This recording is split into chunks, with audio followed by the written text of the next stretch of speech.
All right. We're coming at you live from International Pride Day. Happy Pride, everybody. Happy Pride. Zoom in on Anthony's shirt. We'll do a post. We'll do a post zoom on Anthony's shirt. I want that actually made. It actually almost looks like a cup filled with colored pencils is sitting in front of you on the table. Yeah, I'll just I wish like we had that. colored pencils. Now just grab for the next 3 hours. Yeah, just say like that. That'd be so cool if it was a pouch with colored pencils in it, colored pictures of colors behind it, and you could pick them out and use them. I'm making There you that. go. Oh, Look at that. easy. That's like that Figure It Out show on like Nickelodeon years ago. That's something that would What happen. are you talking So dumb. With Summer Sanders? There may be some background noise this evening as the Pride festivities rage on. We will just plow through. Not but pretend it's not fine. They're happening, but celebrating. pretend it's just not happening Yeah, in it's the all just scene. part of the fun. The Mullifairs Very love important. Madonna. They essentially. do. They really do. I can see that. They're very ornate. Great. Does anyone have anything they want to say before we roll? I don't think so. My legs are sweating. Legs are sweaty. Great. Good Mom's start. chairs, Good yeah. start. Mom spaghetti. Been here 5 minutes. Mom's spaghetti. This week, mom's heavy. Awesome. Let's go. Let's go Let's clean up this mess. before Anthony says something else. Stop. All right. Let's do a little recap. Please. Let's remind Leah what happened, and then we'll dive in. Okie doke. In Chapter 7, Trust Issues, the soiree at the Mullifare estate began in earnest following Kresamir's introductory speech. In the kitchens, activity ramped up, and Graven made use of his strength, changing out cauldrons while maintaining his mostly mute persona. Beezaura traveled amongst the guests and before engaging in a conversation with Iris Isaiah, who tested Beezaura's amiability towards her stated interests before agreeing to a private meeting, where it seemed she might be willing to negotiate for some under-the-table services. Elsewhere on the estate floor, Orba and Safira kept up their ruse as members of the staff. Orba overheard some information about the conflict up north, while Safira bumped into a Raymond Massif and his husband, who had accepted their invitation so that they could drum up some interest among the wealthy attendees for an ambitious communications project that could possibly benefit the common people of Anti-Sui. Erland found a moment to engage the prickly author Samuel Precus, who was not afraid to express his opinions regarding the party's high society sycophants. He also dropped a clue that was of particular interest to Erland, the potential whereabouts of Master Grimari, though Samuel cautioned any reliance on this information since it had been some time since Grimari was actually seen.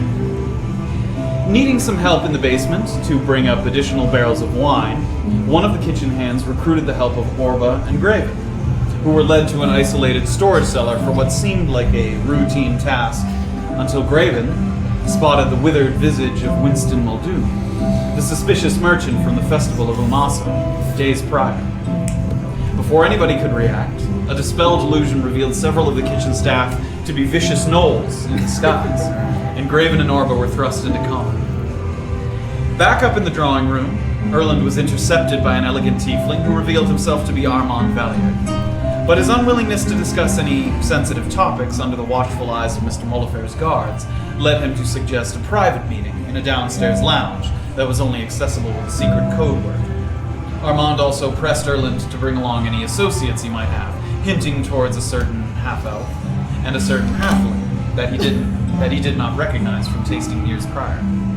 Erland agreed, and after rounding up Safira and Beezaura, the three of them bypassed Armand's planted sentry and waited for the tiefling to turn up. While conversing about what to tell or not tell Armand upon his arrival, a nearby suit of armor was magically animated and proceeded to attack our unarmed companions.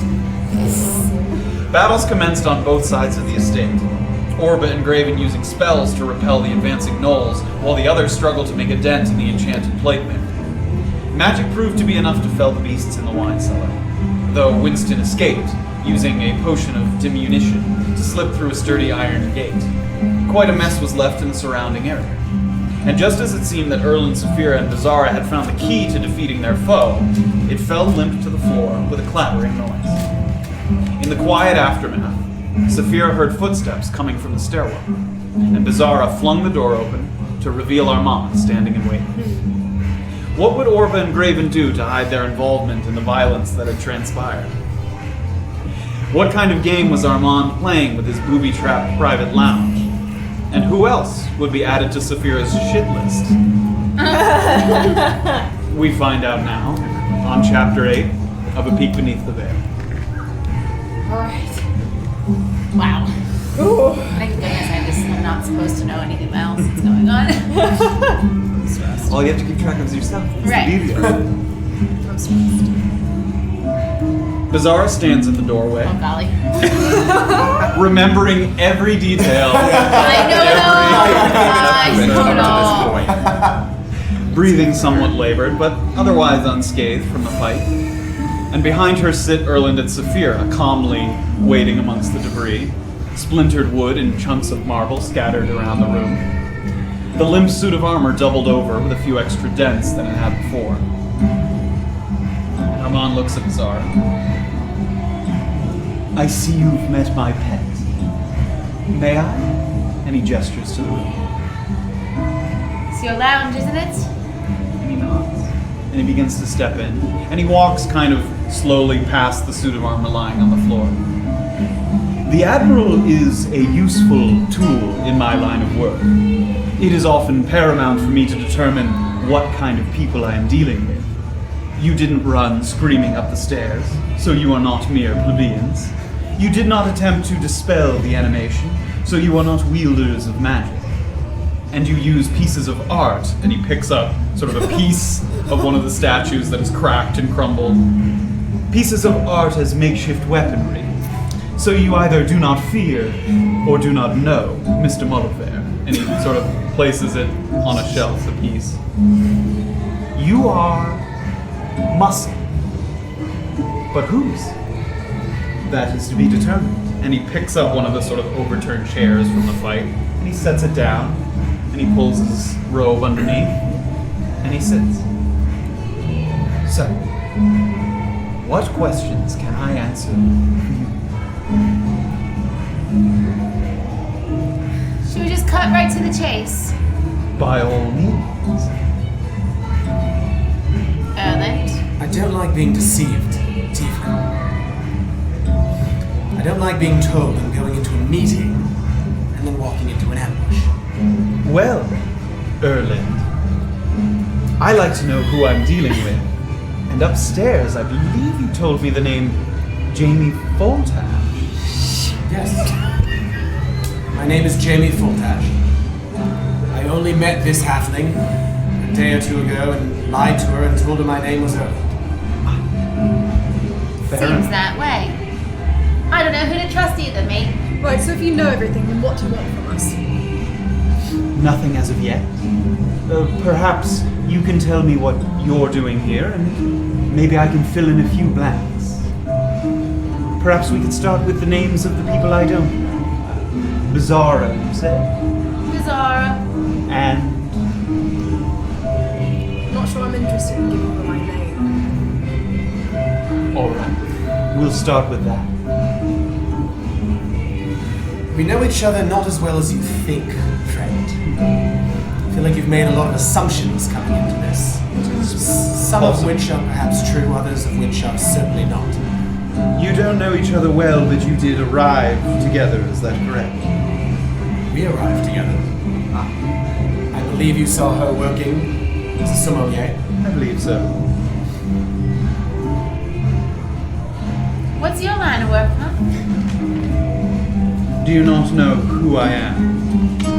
I know of you, but I'd like to know the details a bit more. In Tuktu, if you're looking for someone to connect you with someone else, you find me, and I give you your options. Interesting. I connect people with other people, so perhaps I can connect you with who you're looking for. My short time in Oranchupa, I've heard that you may know someone named Jillian Casino. Yes, I do know Jillian. Very well, in fact. Jillian had her own private crusade and made it profitable for me to be along for the ride. in the interest of not exposing someone that comes dangerously close to being a friend, perhaps you could tell me what you know about Jillian? I know that she's missing. Yes. Do you know what happened to her? I know a few things.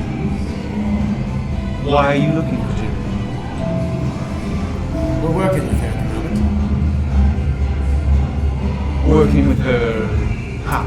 She recruited us. Ah. Now that's interesting. When Jillian set out on her most recent campaign, she had a wish list, a set of names that she intended to pick from, individuals that she believed she could come to count on. There were 3 with elven blood on that list, if I remember correctly, and none of them were Jamie Foltash. And yet one of them was Erland. So, which name is it? At this point, I honestly don't care what you call me. Fair enough. On occasion, it is useful to assume another identity. He's a politician, this one. I can tell. What were the other 2 names? It is not for me to reveal how or why Jillian chooses her colleagues. She may wish to work with them in the future, and naming them now might go against her explicit orders. Did she say what she wanted them to do? Yes. Jillian was righteous. She believed that the influx of harvesting yards was blight on the continent. When she was tracking a new one down, she would often come to me, because I would often know where they were.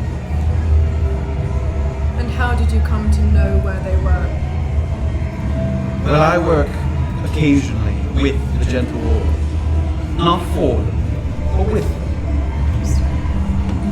The Gentle Void is not the only group starting harvesting yards, but they are the most prominent at the moment. My proximity to them allows me in on certain information. Information that I would occasionally pass on to Jillian. In this crusade of hers, you say she's righteous. Yes, Do you think maybe her righteousness got her into trouble? I believe that is possible. And how do you feel about it, her crusade? Doesn't affect me either way, really. I'm a simple man. I don't involve myself in the greater politics of Antisu. How long were you working for Jillian before she went missing? Before she went missing? Less than a day. They got to her quite quickly then. Who's they? I believe that Jillian may already be dead. If she isn't, you'd better think about how badly you want to know for sure. Plunge your hand into the water to save a drowning man, and he may pull you down with him. It was reported to me that Jillian was seen very early this morning, shackled, and being loaded into a wagon, some ways north of Erenchu. A wagon with red and black painted wheels, and the skull of a lion hanging off the back. There is a tribe of barbarians in the Shaki Mountains that uses these signifiers, red and black wheels, lion skull. But they typically do not take live prisoners. So who's paying them to take her? That is an excellent question. When they take prisoners, they often do not stay alive for long. But there is, as you say, some small glimmer of hope, if you want to call it that. The barbarians seldom leave the mountains, and I've never heard of them coming this far south, which leads me to believe, as you say, that they were looking for Jillian specifically. In addition, there is rumblings of a barbarian shaman that speaks the common tongue, extraordinarily rare, meeting and communicating with Guy Lamar. Who? Guy Lamar. Not a name familiar to me. No. I have to say, If I'm the first person to mention Guy Lamar, I envy your simple life. Yes, well, envy aside, who is he? Guy Lamar is one of the two principal figures of the Gentle Void. The other being the half-orc Dardanok. Guy is a cunning man, never ceases planning his next move. Have you noticed that the Gentle Void seem to pop up at every turn nowadays? 5 years ago, they were little more than coordinated ruffians. Someone to have your back as long as you promise to return the favor. But with strategic access to certain resources, I believe you know what I'm referring to. Guy Lamar transformed them into a potent force of change. And now the Gentle Void seems omnipresent. So you believe this increase is due to the increase of wealth injected into the Gentle Void? I believe that Guy's planning has led to close to a monopoly of these harvesting yards, and that in turn has given the Gentle Void great influence over some of the cities. Exporting and importing of the forbidden extracts is extraordinarily lucrative, as you might have guessed. So, I'm assuming he controls people in power here. Guy Lamar. Yes. It is possible. Not many people admit to associating with Guy Lamar. If No. they do, I'm sure they don't.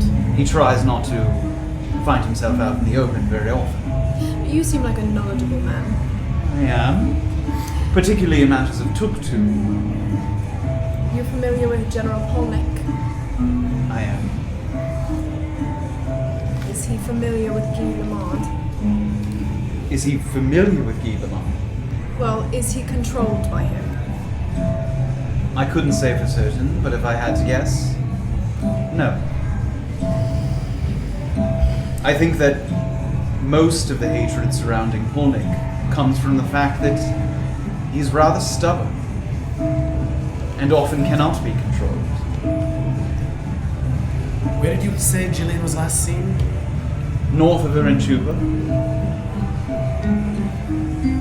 traversing some of the fields, and my source, if reliable, believe that some of the farmers up there got a look at the kidnap, if you call it that.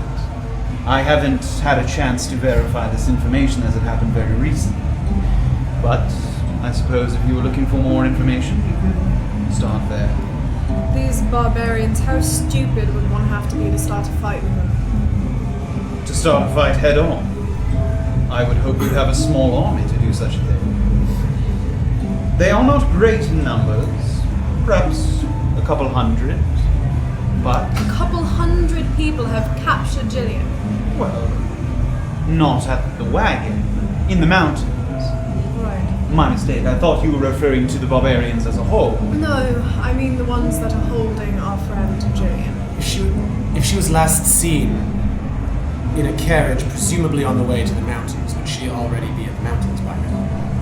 No, I think it would take a little longer.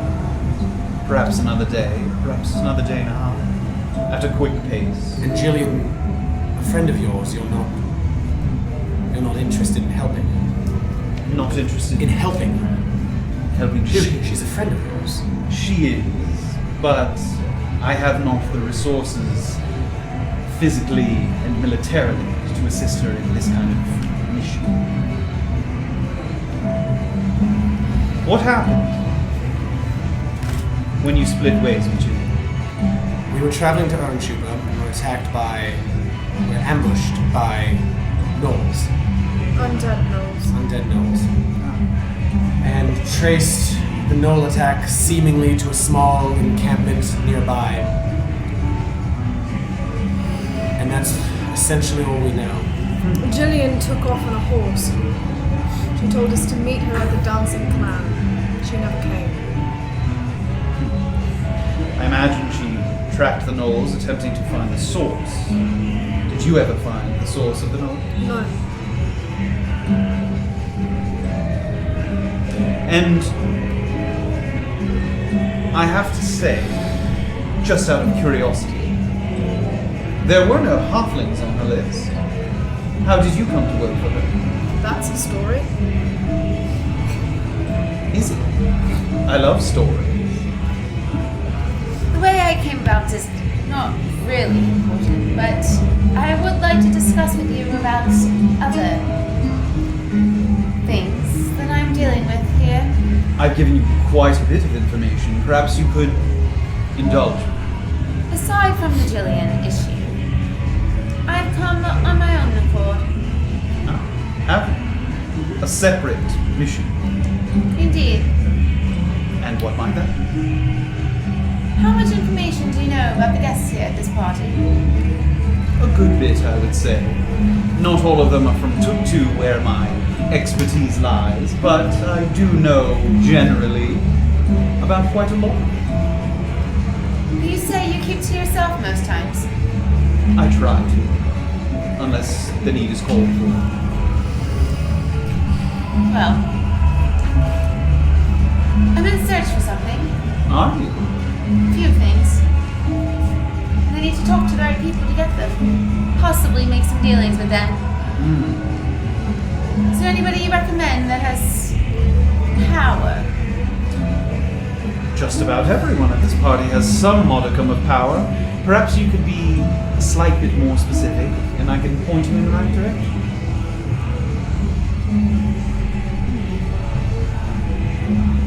I have to say, I don't know I can trust you. Well, you'll have to make that determination. I've given you quite a bit of information as far as I see it, under the guise that you're here for reasons that are mostly not nefarious. Perhaps you could put a little of that trust my way.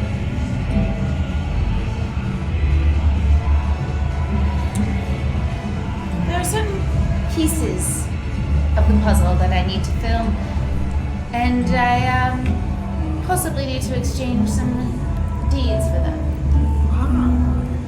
Yes, I believe I'm familiar with the game. I don't play it myself, but I am familiar with it. It is true that the Light Whistle Estate Club grants you tremendous political power, but the club keeps an extremely watchful eye on all of its members. It's something you agree to when you join. This kind of persistent surveillance is not conducive to the kind of life that I wish to live. I saw you chatting with Iris Isaiah. That's a good place to start. Excellent. You might have heard the name Ramsay Brandt as well. Yes. He often outsources work to gain a competitive edge, although I'd be surprised if he had any pieces left.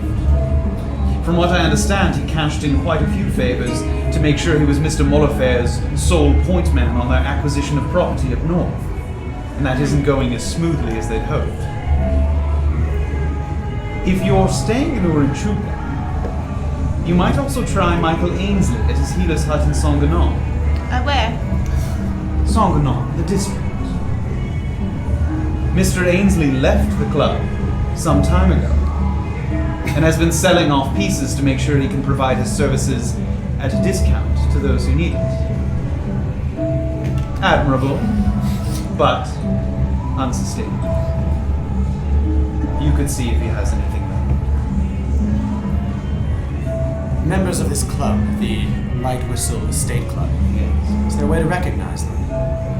By something they wear, perhaps? No, there are no physical signifiers. The members of the club are known to most of the other members. It's a little bit larger than you'd think, but are you looking for one of them in particular? Members of the club? Yeah. One more question. Do you know Mr. Radcliffe? Yes. He's here at the estate. Important that I meet with him? I suppose that depends on your definition of importance. Will he get me what I need? In this regard, I doubt it. He's off the list. A Yep. loathsome fellow, I find most of the time, but good for a laugh. The acquisition of land that's going poorly, does that have something to do with the kidnap of his daughter Pi? Mr. Mollifair believes so, though I find that somewhat hard to believe. What do you think happened to her? Not sure. The Northerners are proud and resistant to the construction going on up there, but rarely violent, and never a kidnapping, to my knowledge. So what do you think she ran away? That is possible. I got the impression that her mother was not very fond of her. Got that impression too. Why do you think that is? Everyone has their reason. She's a bastard. You said it, not me.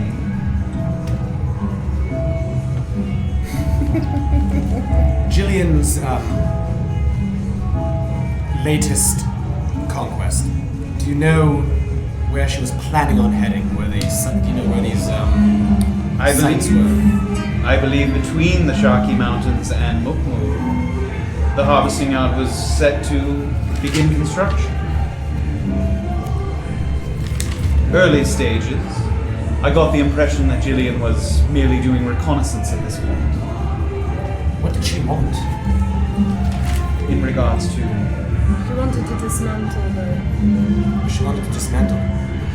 In the past, Jillian has scouted these locations and then hired more physical types to either intimidate or tear the place down if the opportunity presents itself. How many people outside of myself was she planning on hiring to assist her? How many people... Outside of myself, was she planning on hiring to assist her? Well, like I said, she had a list of 10 names. She didn't tell me how many of the 10 that she planned to hire. And you know the names off by heart? I know the list. Is there a reason you don't feel it important to provide us with the list so that we may perhaps save your friend? Make a persuasion check. Easy. First trick of the day. Get that out of the way. 4. Jillian explicitly gave the instruction not to mention the names. She felt that it might put them in danger. So, until I know for sure that Jillian is dead, I'll keep the list to myself. And do you plan to carry on her legacy if she does die? In shutting down the camps? Not likely. Does Jillian work alone, typically? She hires out... I mean, you seem to be a confidant of hers. Are there any other confidants? When she gathers supplies, she finds the necessary people. I believe she comes into contact with Robert Steele in Oranchupa, who tends to know the people there. What's that name again? Robert Steele. You seem like a man who doesn't like to get his hands dirty. When I said carry on her legacy, I meant would you assist, perhaps, if we intended to carry on her legacy? Would you give us the list of names? How would you plan on doing that exactly? Well, we could first find the people that she was intending to look for. We could scout the camp. And you would do this all on your own? Don't see why not. Just the three of you traveling at the moment? Well, there was a list of names, you said. Yes. I don't know how many she got. She got one other. Race? Goliath. Ah. One of the Ilvigos, I suppose. Who are the Ilvigos? A clan of Goliaths. The only Goliaths on the list were Ilvigos. There are multiple Ilvigos on the list. There is a family. Are these Ilvigos to be trusted? I couldn't say either way. The only two names on the list that I actually recognized, as she tends to keep people with a low profile, were people who live in Tuktu. The other names were unfamiliar to me. The Ilvigos live in Tuktu, you say? They do not. I have heard the names, but I don't know them personally. So what's your plan with us now? My plan with you? Yeah, we broke in art because you set your doll after us. I wouldn't worry about that. Oh no, you're going to fix that for us. I consider it a favor. A favor. A favor that I'm assuming you want us to repay. Not at this particular moment. Right, but you can cash in that favor whenever you like to. Well, would you not agree that I've given you a wealth of information that you didn't know? I have one more question. By all means. Thank you. When I meet these three people, do I upfront tell them what I need? Some are more upfront than others. I imagine if you meet them one-on-one, they won't have a problem saying anything, assuming it's without earshot of someone else. If you meet them in a public setting, they might be more covert. Yeah. Thank you. How can we find you? You can find me in Tuk-Tuk. I'm going back there after the tasting. Can I ask one more question? Why not? While we're here, right? What do the pieces do? Pieces themselves don't do anything. They're just emblems. Signifies. Complete the set. Signifies that you helped the Lightless Estate Club and therefore fit to gain entry. And if I may ask, you have aspirations for the estate club? I do. Seeking political office, perhaps? Possibly. It's intriguing. Well, that's news. Now, perhaps you could tell me what you all plan on doing after this little meeting of ours. Me? All of you. I have a few meetings scheduled. Yes, of course. I meant after the tasting. Well, possibly devising my political plan. I wish you luck. Thank you, sir. You've been quite helpful. I'm curious right. about Molifer's friend who died in the grotto. Dietrich Lightless, one of the Lightless. Yes. What about her? Why was he there? What brought a man like that to the grotto? I spoke with your friend earlier about Mr. Lightwhistle. It is my suspicion, although much is to be determined, that someone brought him there and he was not there willingly. I don't know that for sure.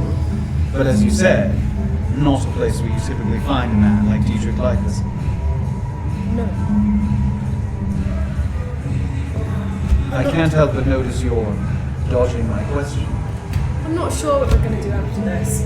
Frankly, I'm a bit afraid that you're going to go, I don't know, out us all. And we're going to get arrested as soon as we leave here. Can you give us any guarantee that we're not going to get into some kind of trouble? What could I possibly out you for? You've broken no laws, as far as I'm aware. I'm not worried. I didn't think so.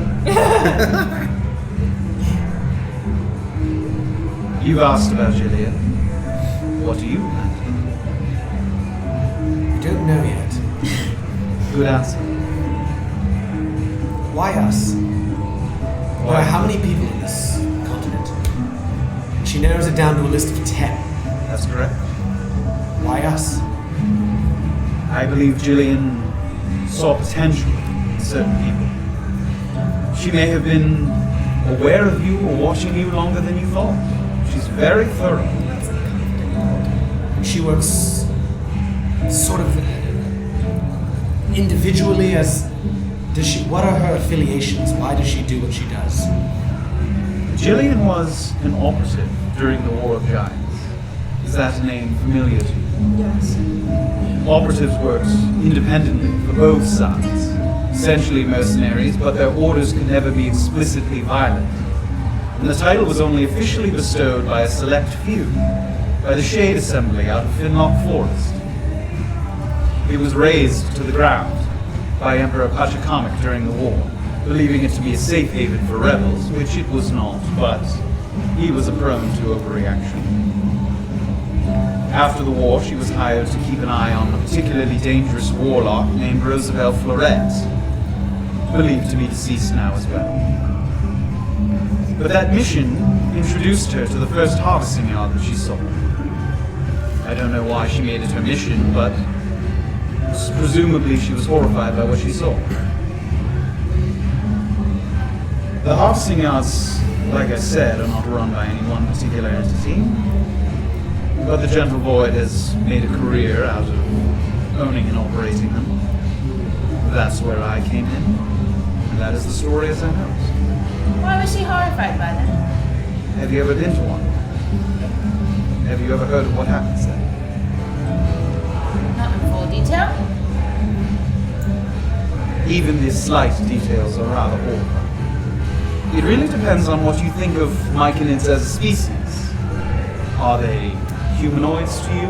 Are they pets? Are they plants? Are they simply resources to be harvested? Depending on your answer to that question, will determine your level of horrification. Interesting.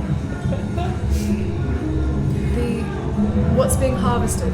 The odds. Do you The know? myconids are harvested for their skin. I understand, and it's used to make a solution. That's correct. Do you know how that's being distributed, or if it has been distributed anywhere?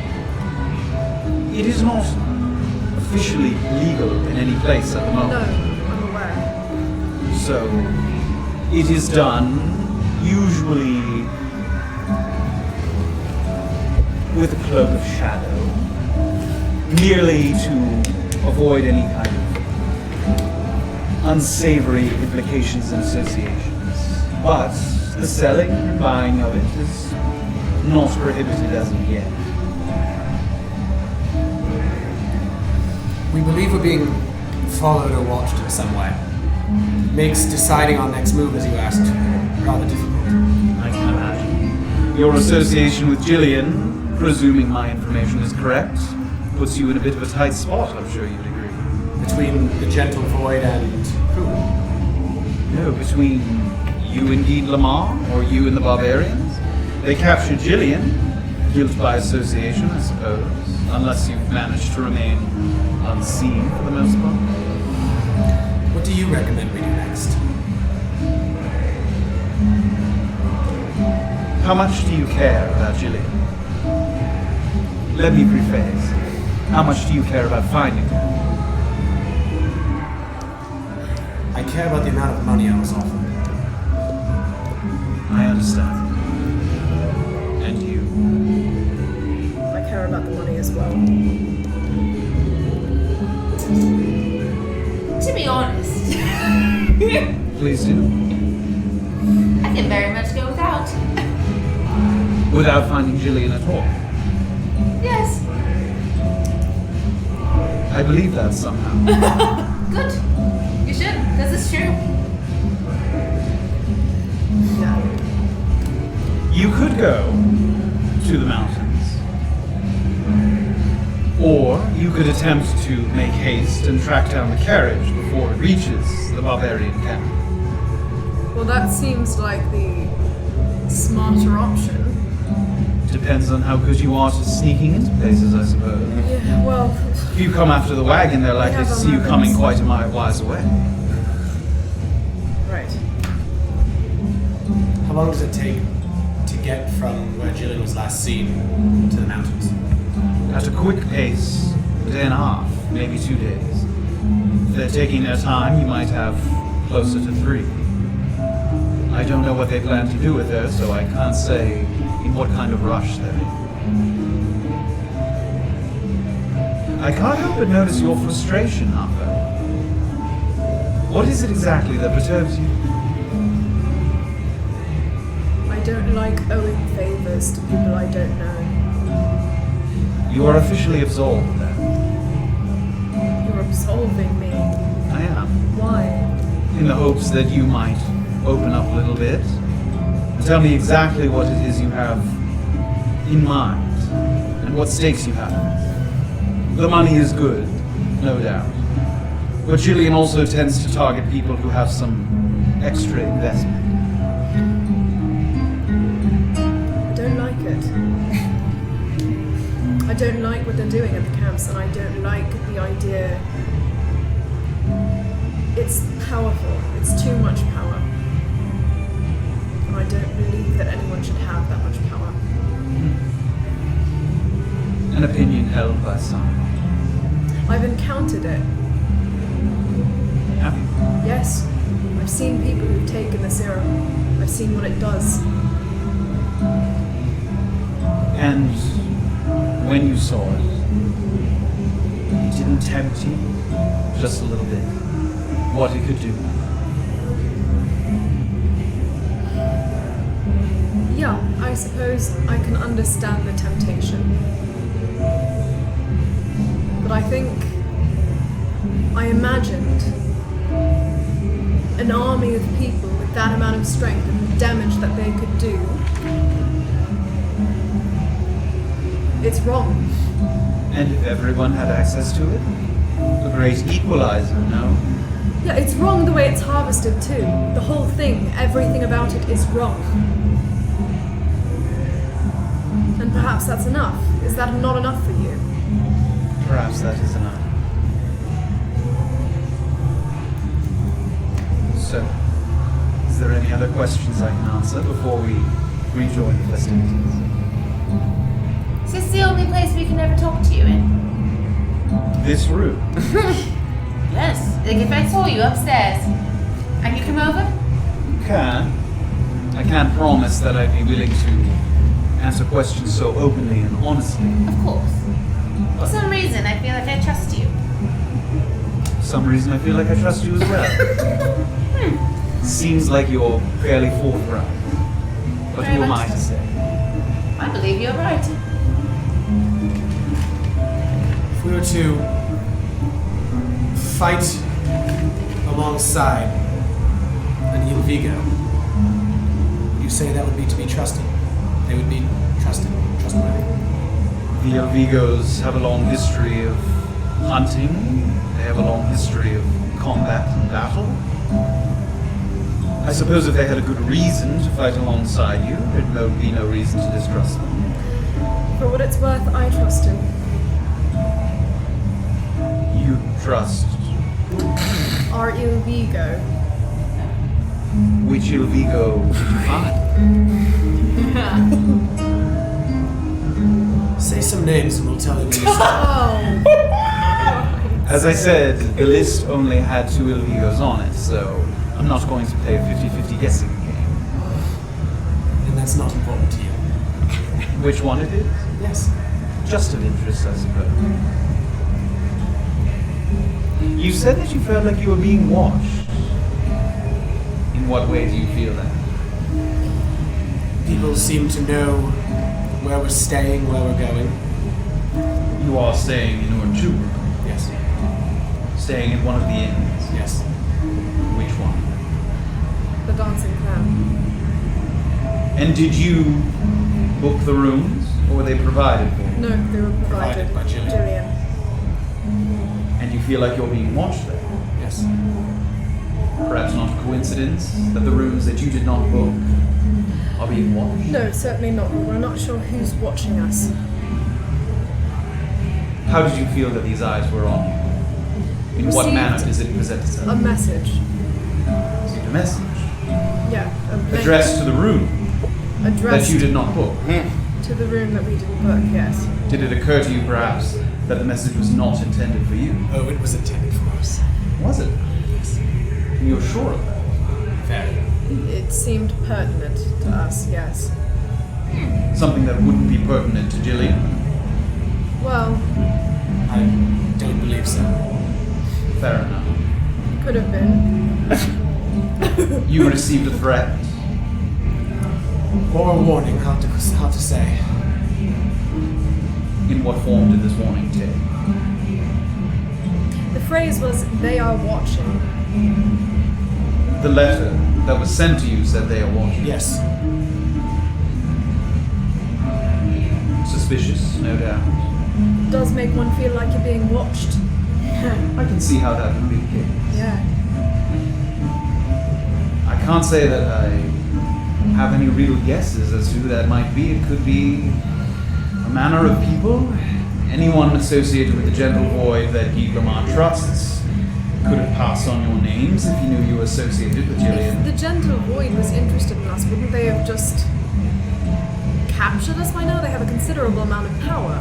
They do, but they rarely act without reason or provocation. Odd as that may seem. Did you do something that might have caught their attention, other than associating with Jillian, of course? Probably somewhere along the way, yeah. I don't know. Well, I can only help you as far as I'm aware.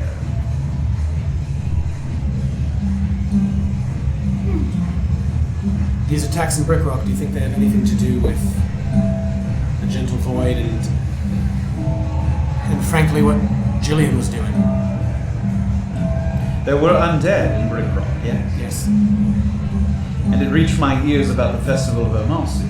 Undead there as well. Those were the same undead that attacked us. The barbarian shamans of the Black Lion tribe are known for necromancy. It is possible that these are related in some way. The barbarian shamans, they're not a group of people who you would call organized, would you? In what way? These attacks, there are similarities. We've seen patterns. I wouldn't call the barbarians particularly organized. However, under the guidance of a man like Guy Lamar. You certainly wouldn't call them scholars. No. Where did you say these barbarian shamans are from? They live in the Shaki Mountains. Not organized, but with Guy Lamar's help perhaps. The real question is, what is Guy Lamar offering them? These are not people known for associating with those outside of the mountains. He must have something for them. Do they stray from the mountains? Very rarely. If people stray too close to the mountains, they are known to kidnap. And what do they value more, these barbarians? Money or power? Not that they're not the same, but for them, strength? Until the other day, I would have said neither of those things. What do they value? Privacy. So maybe someone threatened them? About the barbarians, your guess is mostly as good as mine. But you believe these barbarians are what are bringing the undead to life? The shamans, like I said, are known for necromancy. It seems like a bit of a coincidence for this all to be happening at once. Can't Yes. say for sure. What usually does Gilmar give Edamar's a wealthy man, but like I said, I can't imagine the barbarians are terribly interested in money. So, for example, I suppose it's up to you to Be find a number of out things. what he's offering. Protection, a serum that makes them powerful. If they were interested in that kind of thing, I suppose. And are they a people that you would say you could negotiate with, or is that a terrible idea? I imagine there are some who could negotiate with them. As I mentioned before, very few of them speak the common tongue. They're suspicious of outsiders. Yes. And you would have to find someone who speaks the barbarian language. Yes. Well, that should be. Gilmar, does he come to the tasting? He does not. Lamar stays away from gatherings of people in general. I think he rightfully believes that the less he is seen, the more powerful he is. Are you not worried? You put yourself willingly between the Gentle Void and those that seem to stand directly across from them. If the Gentle Void desired my silence, they could purchase it, but have so far not attempted to do so. My thoughts are that the Gentle Void accurately believes that a little bit of active resistance actually benefits them in the long run. The perception of danger drives the price of goods. Demand is only increasing as the days go by. If people believe that the harvesting yards are threatened, you raise the prices, turn a tidy profit. I haven't been threatened directly in any manner such as you described. A note, a warning. And you feel safe. For now. Who else knows about any of this? Any of what specifically? What we've talked about. The Gentle Void, the Jillian's crusade against them. There are people who know Jillian. She's fairly good at staying covert. Outside of the name you said, I forget the connection's name you mentioned in this city. The connection of where? The person who knows Jillian in this city, you said some name. Robert Bastille. Yes. Yes. Aside from him, who else does Jillian know that we might talk to? People of power do know the name. I wouldn't say they associate with her. I'm sure First Select Dubin has come into contact with her. I imagine there's some in the capital city of Pachacama that come into contact with Jillian, mainly because the operatives would go in and out of there to receive missions during the war. Hey, Lamar. Yes. The Gentle Void. Did they ever give barbarians people as a sacrifice? Explain.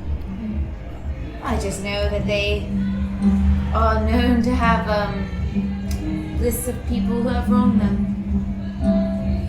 I suppose if they believed that Guy could produce someone that was a threat to them, that information could be valuable to them. Ah. I haven't heard of such exchanges taking place, but it is possible. Just wondering. Fair enough. If I were interested in getting a message to you, would you be staying in Untruba long? Honestly, I don't think we're sure. To them or to me? Either of you, I suppose? Well, Are you staying in Untruba as well? In a different location? I guess we'll be leaving at the earliest tomorrow afternoon. To head north? Unclear. possibly, yeah. If you think of anything that might be useful in either potential rescue of Jillian or a reconnaissance of a harvesting yard. Planning is the key, I would imagine. Find people who are familiar with the barbarians, hunters, people who travel near the mountains. People do trade with them on occasion. They keep mostly to themselves, but they will bargain for goods. The barbarians that captured her are human barbarians? Yes, they are. If we wanted to reach you, I'm assuming as a friend of Jillian you're concerned about her well-being. Say we were able to rescue her, I'm assuming you'd like to know. I would. Do you have an address in Tuktu? We could send you a message. If you use a courier service and use my name, they'll know where to find me. How long does it usually take to get one of these items that I'm in search for from these people? How long does it take to get them? Yes, if I exchange work or other goods with what they want. Varies from project to project, I'm sure. If they are looking for someone to perform a task, typically the piece is produced at the end of the task. The task could be labor, it could be intimidation, it could be stealing something. You'll have to negotiate with that individual. Great. I noticed that you two seem not very interested in the Like Whistle Estate Club. Power doesn't interest me. Yeah, not really up my street. Fair enough. Well, seems we've come to an impasse. Look, I appreciate the information you've given us. I appreciate your candor as well. Unless there's anything else you can tell me about Jillian, who you're traveling with. No, look, I'm sorry about the suit. Oh, It's not his. He fixes himself right up. And it, and he sort of looks over. Doesn't appear to have taken substantial damage. Right. We gave it our best shot. We didn't want to ruin a piece of priceless armory. So if we walk back up those stairs and rejoin the party, what, none of this ever happened? Who am I going to talk to? Are you worried about someone in particular? No, just don't particularly want people to know that their server walked down the stairs, beat up a suit of armor, and then came right back up. It's a bit suspicious, don't you think? I suppose if they knew what happened down here. Are you going to walk up the stairs and start screaming, I got into a fight with a suit of armor? Wasn't Please planning don't. on it, no. Then I imagine no one will know. Right. It was a pleasure to meet you. Cool. It was very helpful. Lovely to meet you. You as well. Erland. Jamie. Both will do. If you don't mind, I'll sit down here and finish my glass of wine before I head out. Please do. I hope that the information has been of sufficient help. If you'd like, you may use the room for a moment before you rejoin. Just don't linger too long, or Pick the it up or Admiral. something? Is it? I think we can just leave it. You can leave the room. Right. Okay. I'll take care of it. Thanks. He bows. Lingers for a moment and kind of looks around the room at the sort of damage done. Tiefling, Yeah. would the Ilkravos be part of the barbarian shamans in Shaki Mountains? No. Ilkravos, not barbarians. A different Goliath tribe, if I know correctly. Not associated. Buraj Ilkravo. Do you know the Goliath? The name's not familiar to me. I know of the Ilkravos. Generally. Who are the Ilkravos? Just another Goliath tribe. There aren't that many of them left in Antisu. I don't know anything about them in particular. Did the name come up at some point? I thought he might be one of the necromancers. Not to my knowledge. Goliaths, in general, not a race that practices necromancy. That seems to be exclusively human. Not sure what that says in particular, but I imagine it says something. Oh, the necromancies are barbarians, human barbarians. They are humans, yes. Buraj is an old friend of mine that I haven't seen in quite some time. Sorry to hear that. You lost him along the way. Many, many years ago, not on this particular journey. Yes. Oh, I am sorry, I don't have news of your friend. It's alright. If he travels through Tuktu, I'll be sure to send a message. Please. He bows. And he turns and walks. You guys have the moon for a moment.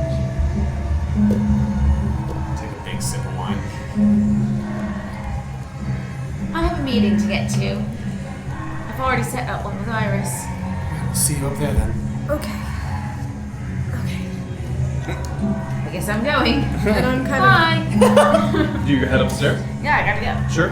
You goes out the door And I behind have the bottle of wine that I've taken a swig you. Two of. of you are still here with the bottle of wine. I'm just gonna look at him.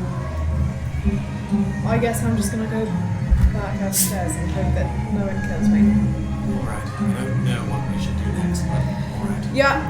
And I'm just gonna take the wine and walk. Sure. Erland, you're here. You have a moment. The portrait of Odell Barnabas. I'd like to check it out a little bit. Make an Maybe investigation. pick it up. Take it off the wall. Yeah. Sure.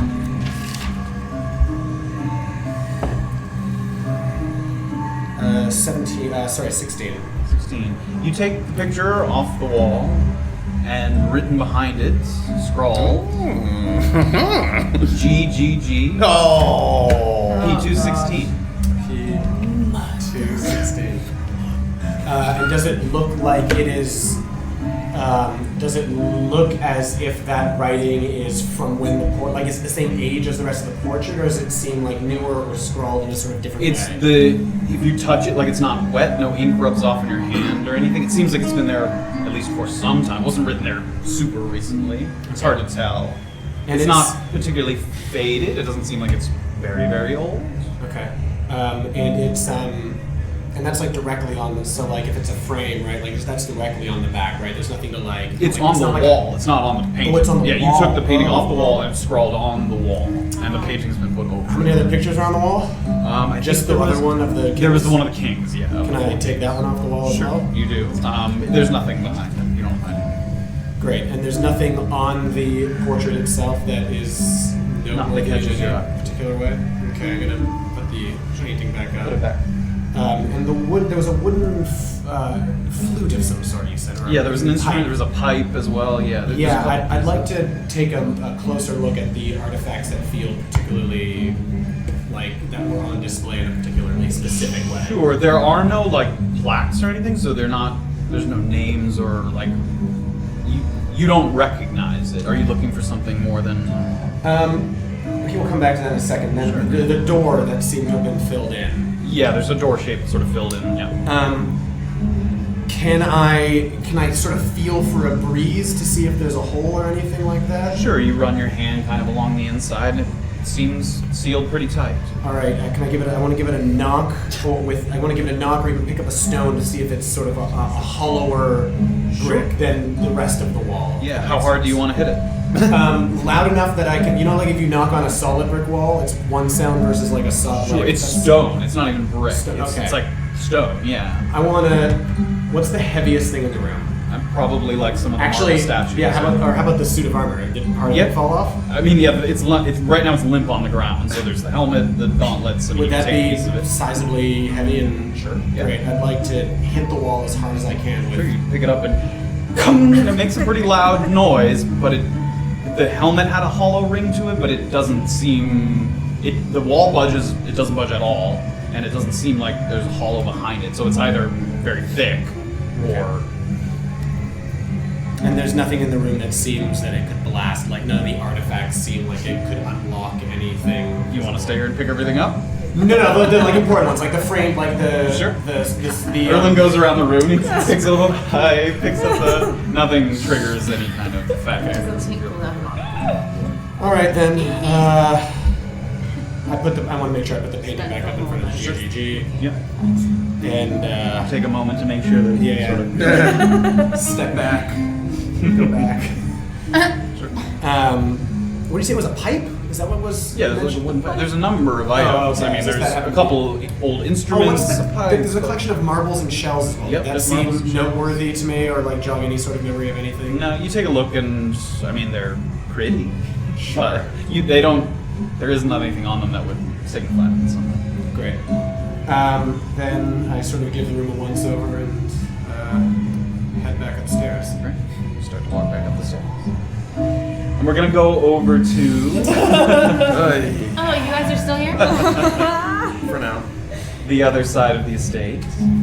Sort of wine splattered, stone scorched, gnolls slain. Dead bodies.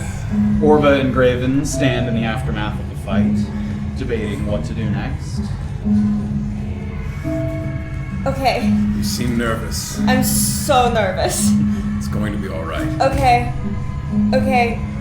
Well, Orba just starts kind of trying to like organize the dead gnolls, like put them in a nice neat pile. Like, They're heavy. She starts to Yeah. make a strength check. okay.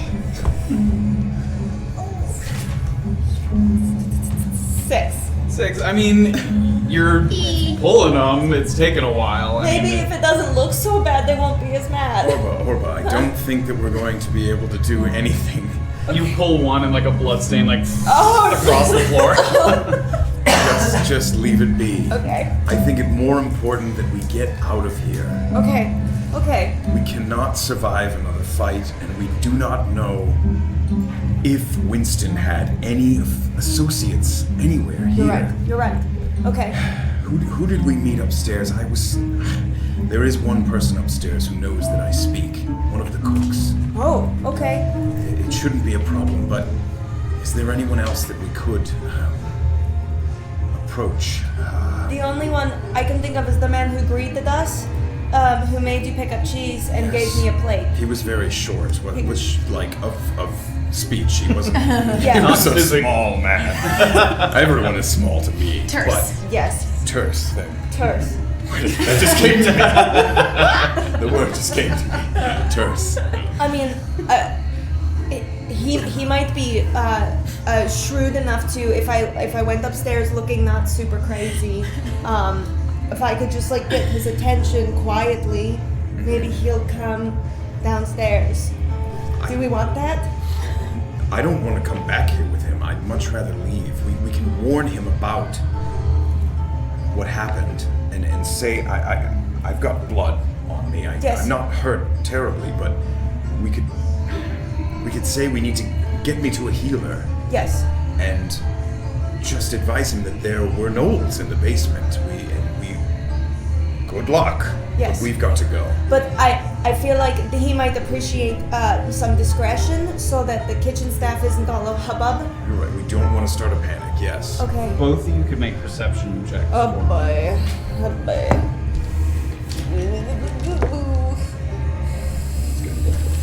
Where am I looking? 7. 22. 22. So as you're talking, I mean, in a break in the conversation, you start to hear some footsteps coming down the hall. I mean, you guys made a fair bit of noise, especially with the spell in particular, so you start to hear some... Real quick, the layout of this Yes. was we came down some steps. There was the first room that was very much like there were still some people in that first. Yes, they were working in I mean, presumably the people coming might be them. Okay. Then a door, and then the middle. This is how I'm The room that remembering you're it. in now. Yeah. Yeah. Was kind of a middle between that and like where the beds and stuff are. Yes, it was like a wine storage area. Okay. So it seemed like the wine cellar was sort of excavated out, and a sort of bedroom area was designated for some of the kitchen staff as permanent employees. So as far as we know, some of those people could literally have just been on the other side of that door the whole time. But it was down the hall as well. So Oh, okay. there were a few like wine cellar areas, like that maybe had the different kind. One had Mulfare-esque, one had. okay. So he took you down the hall to get the white wine, the Eau de Grimare. Okay. So Okay. You can feign ignorance. Somebody's coming. You can feign ignorance about all of this. I'm mute as far as they know. Just say that you heard a sound. King and I was. You found me. I had fought them off, and you need to get me out of here. Okay, how and do you I... hear How do I look? on Do the I door. look like I wasn't fighting? I Were you fix hurt? my hair a little bit and like brush off any dust or... Make a performance check. Oh, Jesus. 10. 10. I mean, you do a pretty decent job. I mean, you didn't get hit, right? Right. Yeah. So you straighten the clothes and you sort of dust off some of the battle, and you look fairly presentable. Yeah. I mean, you're not. Okay, so you're hurt, you're still mute, I didn't see anything, and I have to get you to a healer. And you're very nervous, like you are. Yes, that's not another- gonna have to be a performance. I open up in there. Okay, hold on. I come. I You rush open over the to the act. Open the door. So the door opens, yeah. and the first two people that you see, one guy that was one of the men that came down here when you all sort of broke up into groups, and the one group went, to a different place. His name is Gordon. You saw it sort of pointing out. So the name Gordon, and the other guy that's there looks like it's the guy that you were working with earlier, the soup cauldron man. Soup man. And the two of them sort of open the door. Do you let them in, or are you talking to them at the sort of frame of the door?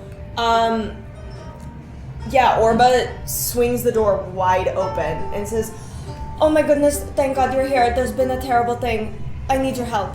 What? Please. We heard a loud noise. Is everything all right? Yes, please don't panic the rooms. Just please come inside really quickly, please. And they take a step in, the two guys. And Orba sweeps around and shuts the door. Sort of behind you. And you can see the men, they sort of react to you shutting the door, and they start to look around, and they clock the wine, and they clock the burnt wood, and they clock the knolls. And one of the guys takes up his hat and holds it. We are so fucked. What? Hey, no. Look, And he sort of starts to...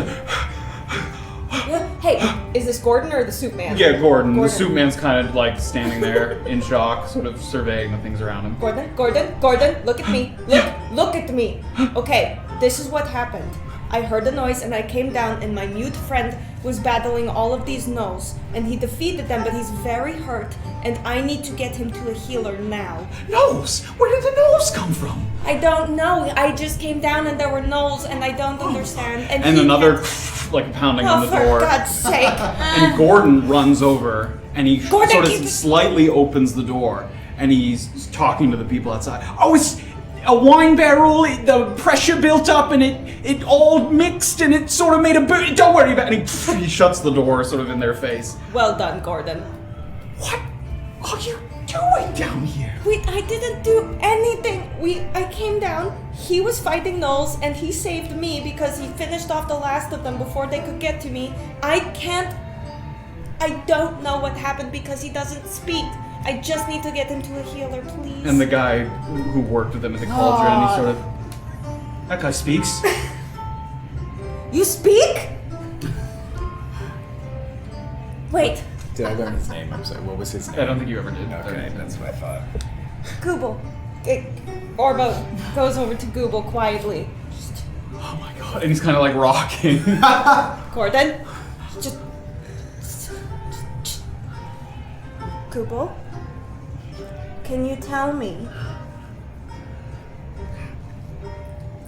what happened? Mr. Molifair is gonna kill us. No, he doesn't need to know.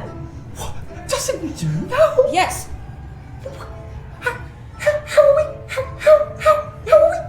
How are we gonna get these gnolls out of here? Calm yourself. Oh my God, he speaks. It's Orba, it's fine. Oh. Has anything happened like this here before? No! It's fine. Everything.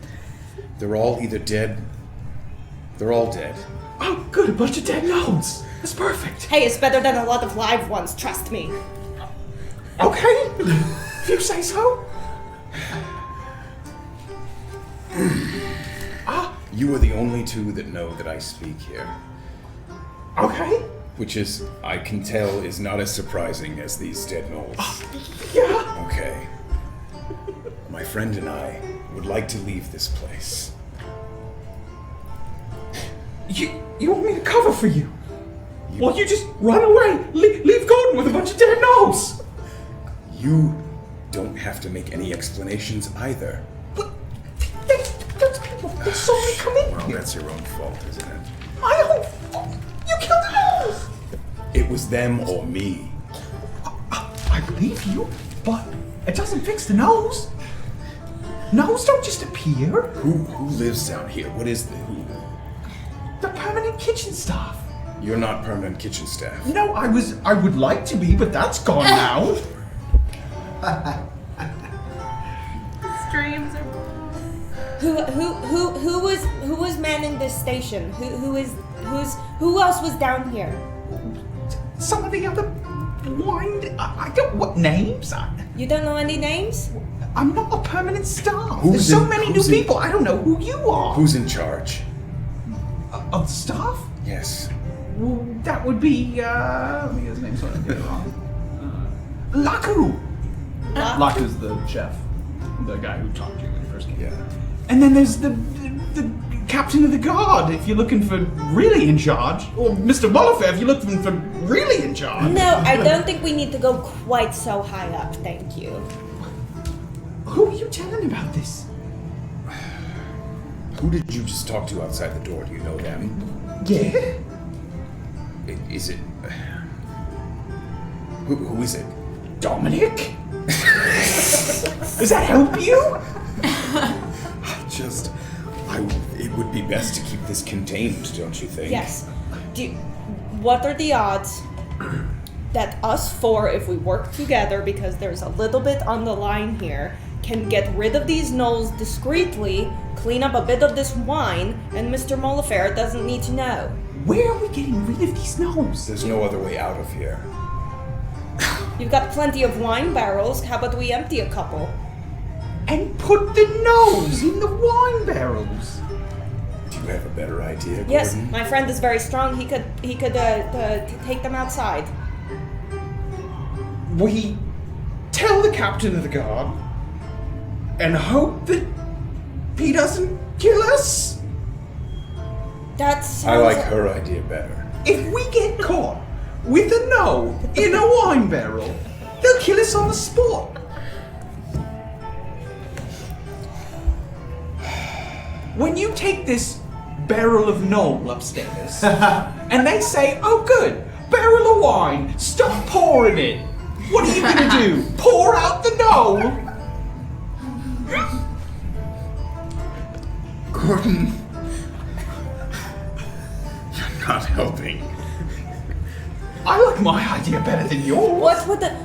What is the role of the captain of the guard on this property? Is he always here? He's in charge of the security, the guards. What if he was informed that there was a breach in his security with all of these gnolls and somebody who is in cahoots with them? Maybe? I Yes, it would seem like us two would be the heroes then, because there were gnolls on the property, and we were the ones to take care of it. Okay, so I'll go up and tell him that a couple of heroes are downstairs. Listen, as I said, you are the only 3 people in this building that know that I speak. I can continue to be mute, so that there is no explanation, only bodies, and that they have to deal with it themselves. So we go to the captain of the guard, and we tell him There was a breach. there was a breach. Yes. I took care of it. You took care of it. I neutralized the threat. And how do I know that you did that? What else happened down here? Take a look at him. Doesn't he look like garbage? Yeah, but I was injured in this fight, can't you tell? and when he comes down here and says, "How do I know that you weren't part of it?" What do you say? I don't think he would I have say no nothing. bites on his arms if he was part of it. Gnolls are unpredictable. They seemed pretty organized to me. Okay, so I tell him to come down here so we don't bring the gnolls up. And we hope that he's grateful for a bunch of dead gnolls in the basement. The tasting is still going on. The kitchens are a bustle. It's at the been moment, right? uninterrupted. I know a lot of people heard the loud noise. Up in the kitchens and in the estate. Presumably. They sent us over here to check it out. Who's they? Who sent you? I was with the other workers. We heard a noise, and they said, "What was that?" And I said, "I'll go look." Stupid me. Why'd I do that? Thought I'd do him a favor. At this point, we've taken too much time. The simplest answer is the best. We go down, we alert, perhaps even the captain before the chef, I suppose. It's him that would be wanting to know about our The breach. captain? Yes. Yes. What if Let's I went go. in- Let's all go to him now. But then not no bring one's him down. No one's Which is, watching the no gnoll one's in room. here. Someone just walks into this room. There's a What bunch if of dead gnolls. people didn't see me go into the room recently? What if I went and fetched the captain so that you don't get questions about what you've seen down here? So you go get the captain of the guard. If you tell me what he looks like and where I can find him, I can do that. And I'm very discreet. I'm very quiet. And we bring him down here. And we just tell him you killed the gnolls. And then what? And then he says thank you, and I make my way to a healer. Yes. Yeah, that seems likely for him to say thank you for bringing gnolls in. We didn't bring any nose, You are Gordon. down here. Make an intimidation check, both of you. Do we get advantage with this? You can take the highest of the two of you. Oh, okay. 9. 3. So he's not terribly put off by his sort of mania is keeping him from sort of fearing the repercussions. I'm not letting either of you leave this room because I think you're gonna run. Because you said you were trying to run. So I'll go get the captain of the guard. You stay here, and I'll send him down. I'm gonna go with you because I want to make sure you tell the captain of the guard the truth and don't just put all of this on us and blame us. And you Make do a understand. persuasion check. Nat 20. Oh. And you do understand that I've been injured, and I was doing it for the better of everyone here. I don't know that. Gordon! I take her with me, I leave him with you, and we come back with the captain. Fine. Are you okay with this plan? Yeah, I'll be fine. Are you sure? Yes. What is your name again? To the other guy. To the other guy. Yeah. Drix. Drix. Do you mind waiting with me? What choice do I have? And he's still like a little in shock. I'll stay. All right. Maybe clean the room up a bit while we're gone. I'll get right on that. All right. And he sort of opens the door a little bit. Motion. I follow. You follow him out. Okay. So he opens the door, and the two of you exit and closes it behind you. You're not gonna run, are you? I'm not going to run. I'm not very fast anyways. Okay. What are you going to say if people ask you questions, Gordon? Are you going to keep it together? Yeah. Yeah, I find that it's best to just look down at the ground and be as small as possible. Down at the ground, small as possible. Yep. Okay. No eye contact, it just invites questions. And the two of you sort of start to walk down the hallway, and there are like a couple other men who had heard the noise, sort of looking at you guys, and neither of you making eye contact, like walking down the hallway. And you guys begin to walk, and that's where we're gonna take our break. Oh, yeah. That went so fast. Yeah. Okay. Cool. We're gonna take a little break, and we'll be back in 15. I think that's what our break is. Yeah, it is. Yeah. So we'll pick it right back up with potentially the captain of the guard. Thanks, everybody. We'll be right back. Woo, woo, woo.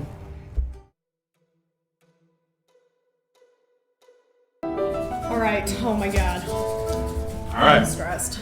We're back into the thick of it. Returned. Break. Graven remains in the room with the wine and the knolls. Walking is Orba with Gordon. They begin to walk down the hall. And as you guys sort of get to the staircase that was leading down, that you guys went down here to begin with, two men come down to the foot of the stairs. One sort of stocky for an elf, with the by now familiar chainmail armor and a loose-fitting, gold-trimmed attire. And his left gauntlet, sort of shining and polished for this affair, has these feather patterns kind of stuck into it along the side. And he's holding a halberd in his hand, along with the other guard as well. We heard a noise down here. Where did that come from? Orba, And there's a lot of the men sort of looking around, and they're kind of, they know that you guys came out of that room, so they're sort of waiting for you to speak. And Gordon looks to you. I look to the one who spoke, and Orba says, "Are you the captain of the guard? I am. Would you have any interest in following me and Gordon, who is also employed here, into a more discreet location?" Explain yourself. I would Now. I would prefer to do that in private, where there are not prying eyes and we do not interrupt this very fancy affair. Make a persuasion check. 7. You'll tell me now what the source of the noise was, or I'll not follow you a step further, and I'll lock you up. And Gordon immediately starts to sort of sweat. You can feel the sort of energy beside you. It seems that there was a breach in your security, but my friend took care of it. But he is in need of some help. So if you could calmly follow me, I will show you exactly where it took place and what happened. And when you say this, you know, it's out loud, and some of the other men sort of start to, like, whispering, hearing sort of breach of security news. I've already tried to save you some embarrassment by bringing you to a place privately, but you have robbed me of that option. So would you like to follow me now? Quiet, everyone. And the whispers stop. And he points to one of his men, points to the staircase. Nobody goes upstairs. Where am I going? Follow me. And I yank Gordon along because he's Sure. useless. He doesn't say anything yet. Gordon? Yeah. It's quiet. Follows along. Alright. You lead them down the hall. And before we get to the door, I turn back to the guard and I say,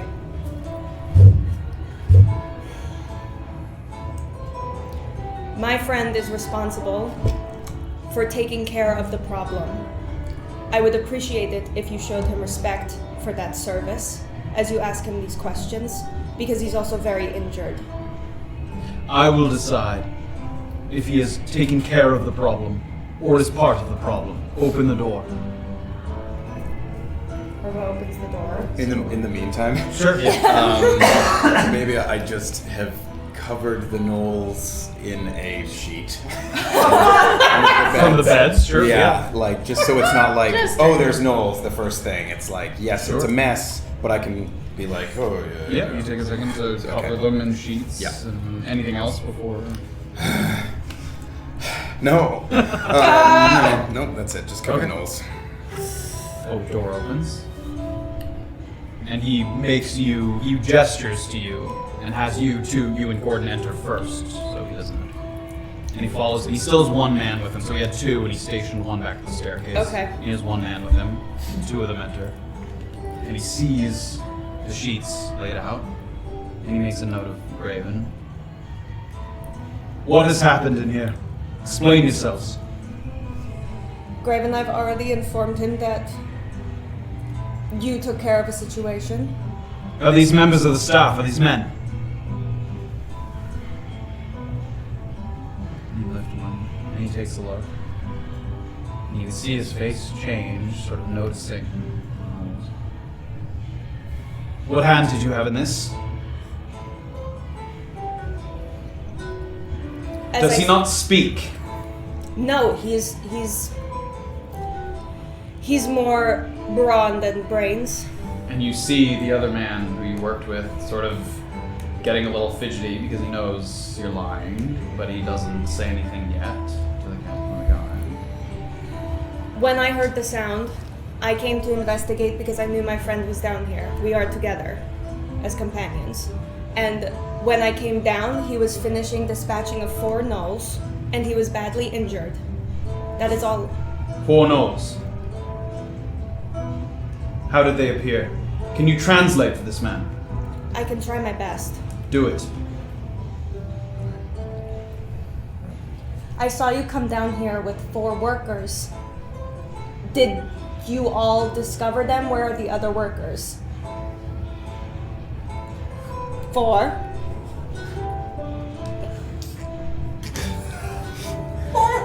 Mm-hmm.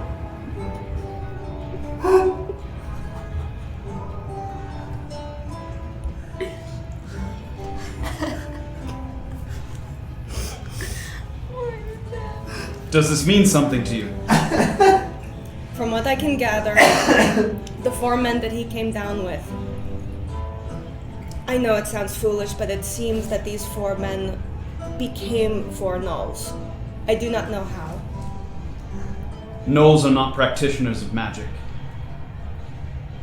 You turned the men to gnolls. Was there somebody else down here who did?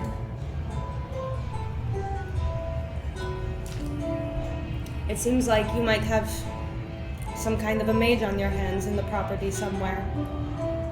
And he sort of starts to walk and sort of look around the room a little bit, his other guard stationed at the door. And he begins to slowly look around.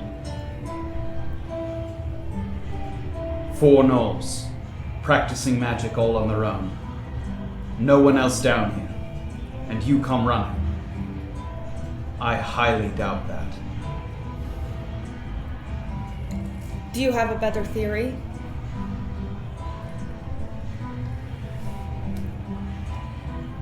How am I to believe that you had no part in this?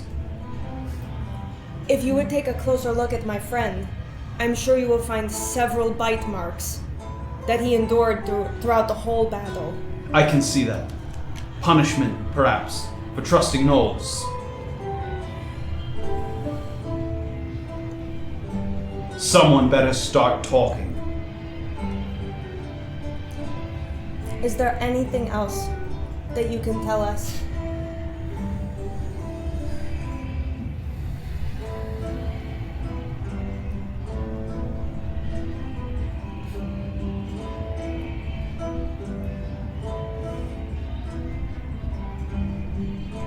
You've got a real hole in your security here.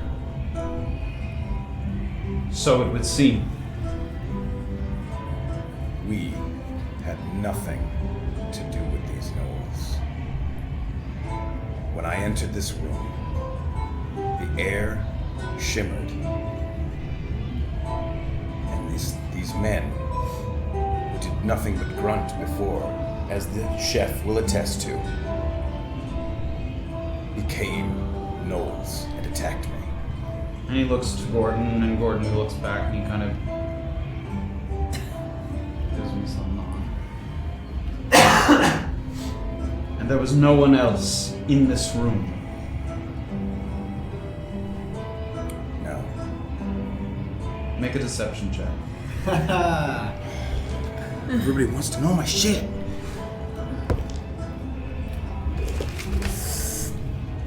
Deception. 15. 15. So he sort of looks you up and down. Gnolls do not practice magic on their own. Someone else here has something to do with this.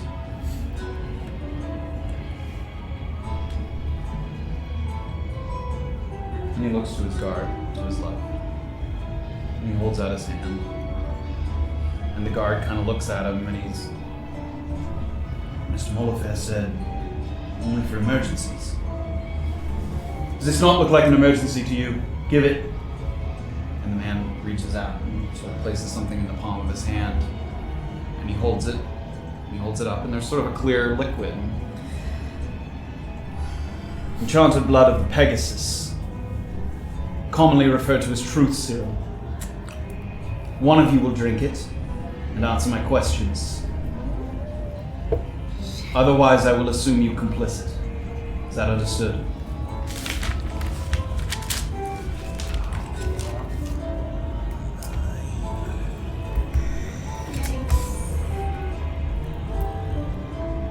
Would you like me to do it for you? I'll do it. What? I don't know. It's alright, I'll do it. Is this something that I would know about, that Graven would know about? It's legit. As far as you know, yeah. What about I mean, me? you don't know for sure that their truth serum does exist. Okay. And you have no reason to believe this is, I suppose you could be bluffing, but I'm younger, maybe they'll be nicer to me. They can hear us. yeah. He's waiting for you to decide. I'll be succinct. Don't worry.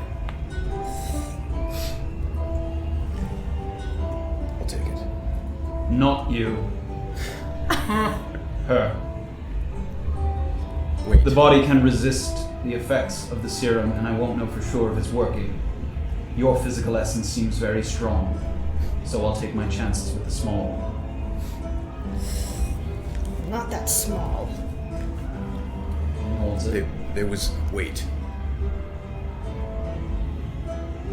And I only didn't mention this.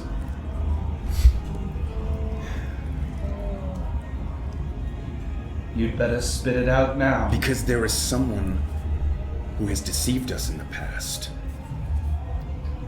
And I have no reason to believe that he is not in league with you or anyone else here. And it was he that attacked me. This person who attacked you, Yes, you've met them before, and Yes. I am to believe that you had nothing to do with this. absolutely not. I only left him out of the story because it is my only desire to track him down right now and deal with him myself. Describe this man. His name is Muldoon. Older. He leans back. Fetch Mr. Molifair. Tell him, and he sort of swallows. Tell him that Winston Muldoon has returned. Wait! And the man sort of stops at the door. Get my second in command, Ravazi, as well, and take these two men with you. And the guy sort of, sir,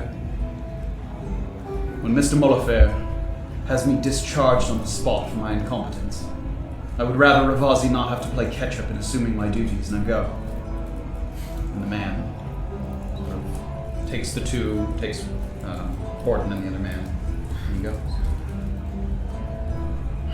Understand that he is no associate of mine.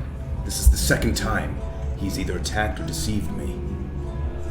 What history does he have with this place? About 8 years ago, Mr. Molifair wished to... And he starts to breathe. Have a teleportation circle installed in this estate. Fool. Mr. Mollifair had no desire to take the legal steps necessary to apply for a registered circle, nor would they have granted it to him anyway. So he used his considerable means to find someone who could do it on their own.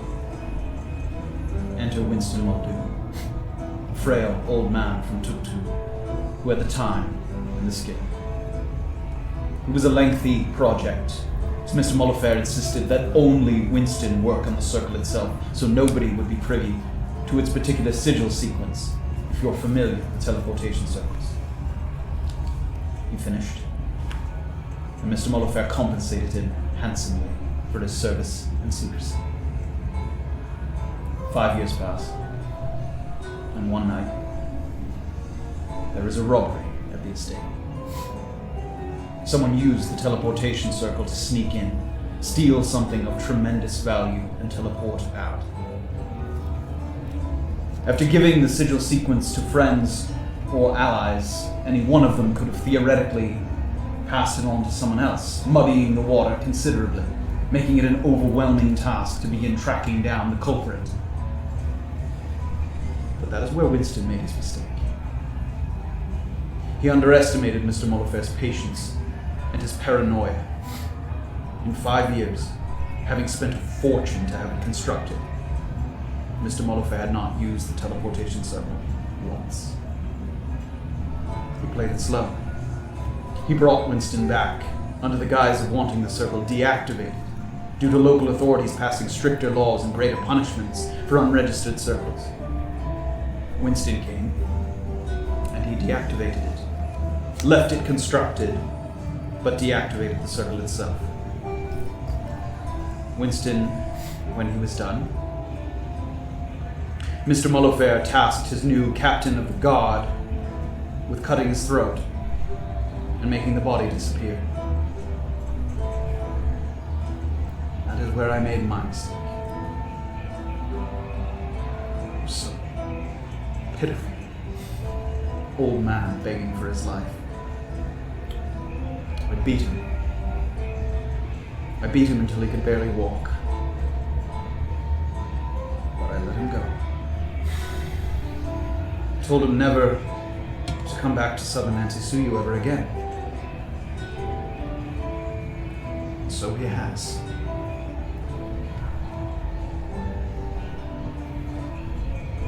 This is not going to end well for all of us here. When Mr. Mollifair finds out that Winston has returned, I will be exiled. And I imagine my lifespan after that will be considerably short.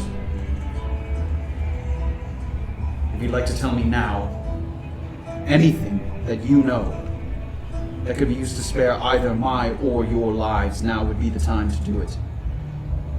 I am perhaps the only one with sympathetic ears on this matter.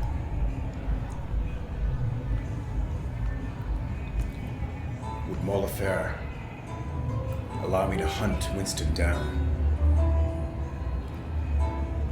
I imagine Mr. Mollifair, like myself, perhaps 10 times more. You'd have an extraordinarily difficult time convincing him that you had no hand in this.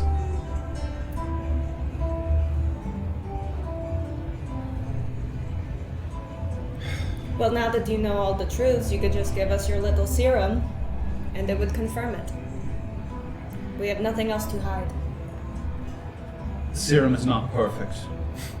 It can be resisted, as I said. Mr. Mollifair will not resort to that. He relies on his own intuition.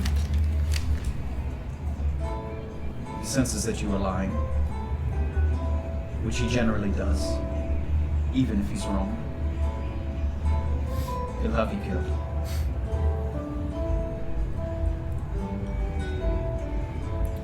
Did the guards start heading to Mollifair? Only the three of you are in the room. They Okay. exited. They went to go before get his him. story that he started telling. Right. That's just the three of us. Just the three of us. Here, yeah. So they're already...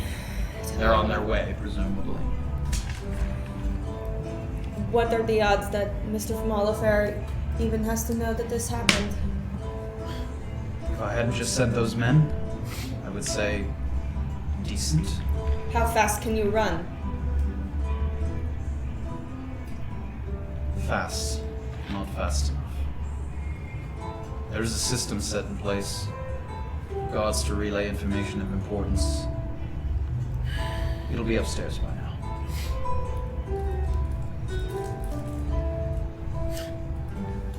Winston. It does not seem it. The three of us are perhaps in the most dangerous place on Earth right now. What can we do? What can we do to convince him?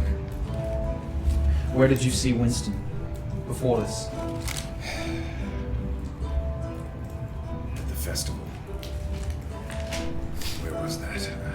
It was just north of the checkpoint to get into Oranjupa. There was Fleet of a the Broken Crown. yes. Yes. There was a, I suppose, a festival. People were celebrating the god Omasu, and he was one of the attendants. I have the ledger for the party. You have it on you here. No, I wasn't permitted to bring my things. Is Winston's name on the list? I think it is, yeah.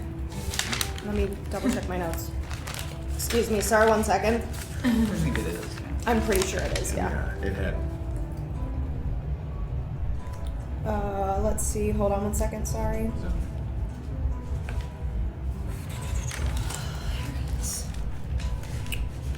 I did not write it down. I think it was. Yeah, I'm pretty sure it was. Because he had been in attendance years prior. Yeah, and a bunch of people knew him. Yep. When was this festival? We found them Only a 2 few days ago. at best. If the ledger is dated, it might provide some counter evidence that we had something to do with Winston. Mr. Molifer knows that I was here. Do you have anyone who can account for your whereabouts in the past 24 hours? I mean, anybody at the Dancing Clam? The bartender really likes us there. Unreliable at best, but it's something. Any physical traces? Not witnesses? We earned that proof of esteem before Administrator Foussard met his untimely death. I'm not sure, but perhaps it is dated. They put your name on it. I do not know. I didn't see the esteem itself. Is your name written anywhere that could prove that you weren't here? Not mine.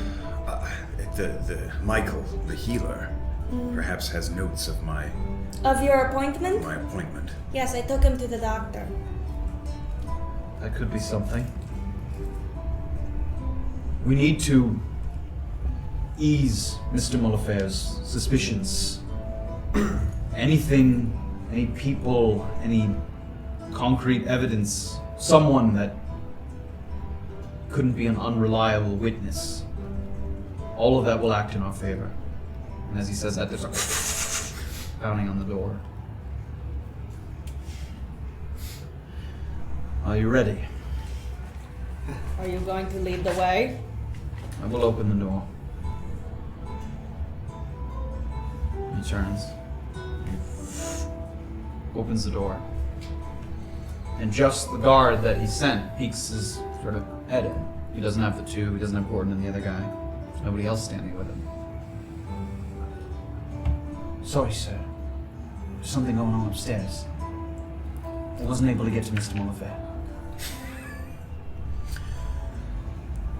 Well, I guess we're all taking a trip upstairs. What happened? What's going on upstairs? There's a crowd near the entrance. I think someone's arrived. Mr. Molifer's speaking with them at the steps. Couldn't see who it was. Everyone's crowded near the front. Is this something that happens regularly at these tastings? Mr. Molifer almost never comes downstairs. Not while his guests are here. Let's see who it is. And the guard sort of opens the door and lets you guys walk. Do you walk? Let's go. Orba looks to the captain of the guard. We're following you. You are not leaving my sight until all of this is resolved. Sure. He starts walking. And we'll go back to the other room for a moment. Before Erland descends the stairs, as he sort of stayed to peruse, Beezaura and Safira slightly behind, but mostly the two of you sort of exited around the same time. You ascend the staircase, and you find yourselves back on the main floor. But you immediately notice that something's off, or something a little different. The band has stopped playing. Some of the musicians are missing from their posts on the stage. A number of guards have vacated their spots around the room. I mean, there was guards stationed all around the mezzanine, and you see only one or two of them here, whereas there was quite a few of them before. And this part of the room is significantly emptier than it was when you went down. It was fairly bustling, a lot of people moving about. There's sort of a distant commotion near the entrance, near the front of the estate. Does it feel different in here? Yeah. And I just kind of... Can I just start to kind of walk towards the noise? Sure, make a perception check as well. Okay. Are you trying to be sneaky about it, or are you just sort of walking? No, I'm just kind of... I mean, it's... Do I need to be sneaky about it? Not necessarily, unless you wish to be not seen. There's still people around. Yeah, I mean, I don't... I just kind of want to notice going on. Climbing one. It's Or no. 18. What are you trying to see? Is it something different that you're trying to see? No, I guess Oh, okay. she finds out. That Yeah, I mean, so 18. you take a look and you can see that people are, calmly but concerned, sort of looking and moving towards the front of the estate, and sort of moving in towards that entrance hall that you guys came through, or that Beezaura and Erland came through. The kitchen people didn't. Yeah. Are there people like close by us? Yeah, but they're walking towards the front. But you could. Did you want to catch some of the I attention? just stop some. Sure. Excuse me. Yes, Do you know what's going on over there? I believe Polnick has arrived. Mr. Molifer is speaking with him. Oh, really? Highly unusual. I'd say. I'd like to go take a look if you don't. Okay. We'll follow. Now, I want to figure out a way that I can kind of sneakily but quickly get up to the front, because I want to be able to see... Do you know what I mean? Is there like a way that I can get around kind Yeah, of... I mean, there's a decent crowd, but it's not packed tight. You can kind of like lightly push your way to the front. Yeah, like not look like I'm, just almost look like I have like, Sure, business yeah. about I mean, me. people are very sort of focused on what's going on, so you sort of move between Just people. because I make want to your way. see, I almost want to be within eye shot of Polnick. Sure, I mean, you get your way, you sort of maneuver your way to the front, and you can see sort of standing outside. The doors have been open the whole time, sort of these big double doors that are open into the estate, and you can see Mr. Molifer and Polnick at the top of the stairs. Okay. And you sort of walk up and you can sort of catch them mid-conversation. Okay. You have no jurisdiction here, Polnick. And even if you did, I wouldn't let you on my property if I were bleeding to death and you had the last healing potion on the continent. And you see Polnick sort of bristle a little bit. Mr. Molifer, I know that we do not see eye to eye. And I know that you do not like the way that I do things in Oranjuba. And I also know that you and many of the people here, and he sort of points around, do not like me for the sole reason that I cannot be bought. And I would love to say that I am here just to ruin your party. But I believe there are individuals here that may mean you harm. And he sort of starts, he looks around, and now he sort of senses the wall of Mr. Molifer not allowing him in, and he starts appealing to the crowd. He sort of starts shouting out. Oh my god. 2 half-elves. One with a shaved head. No! 1 Goliath. And a young Tiefling. Possibly traveling together. What have I done? And he's selling it out to and sort of you hear a little bit of commotion among the crowd, but Mr. Molifer holds a hand up. Nobody speak. Nobody's taken from my estate without my say-so. And he holds his hand down. Your arrogance will be your undoing, Kresimir. Daughter missing. Close friend found murdered, and you still think you're untouchable. And they sort of stand at each other for a moment.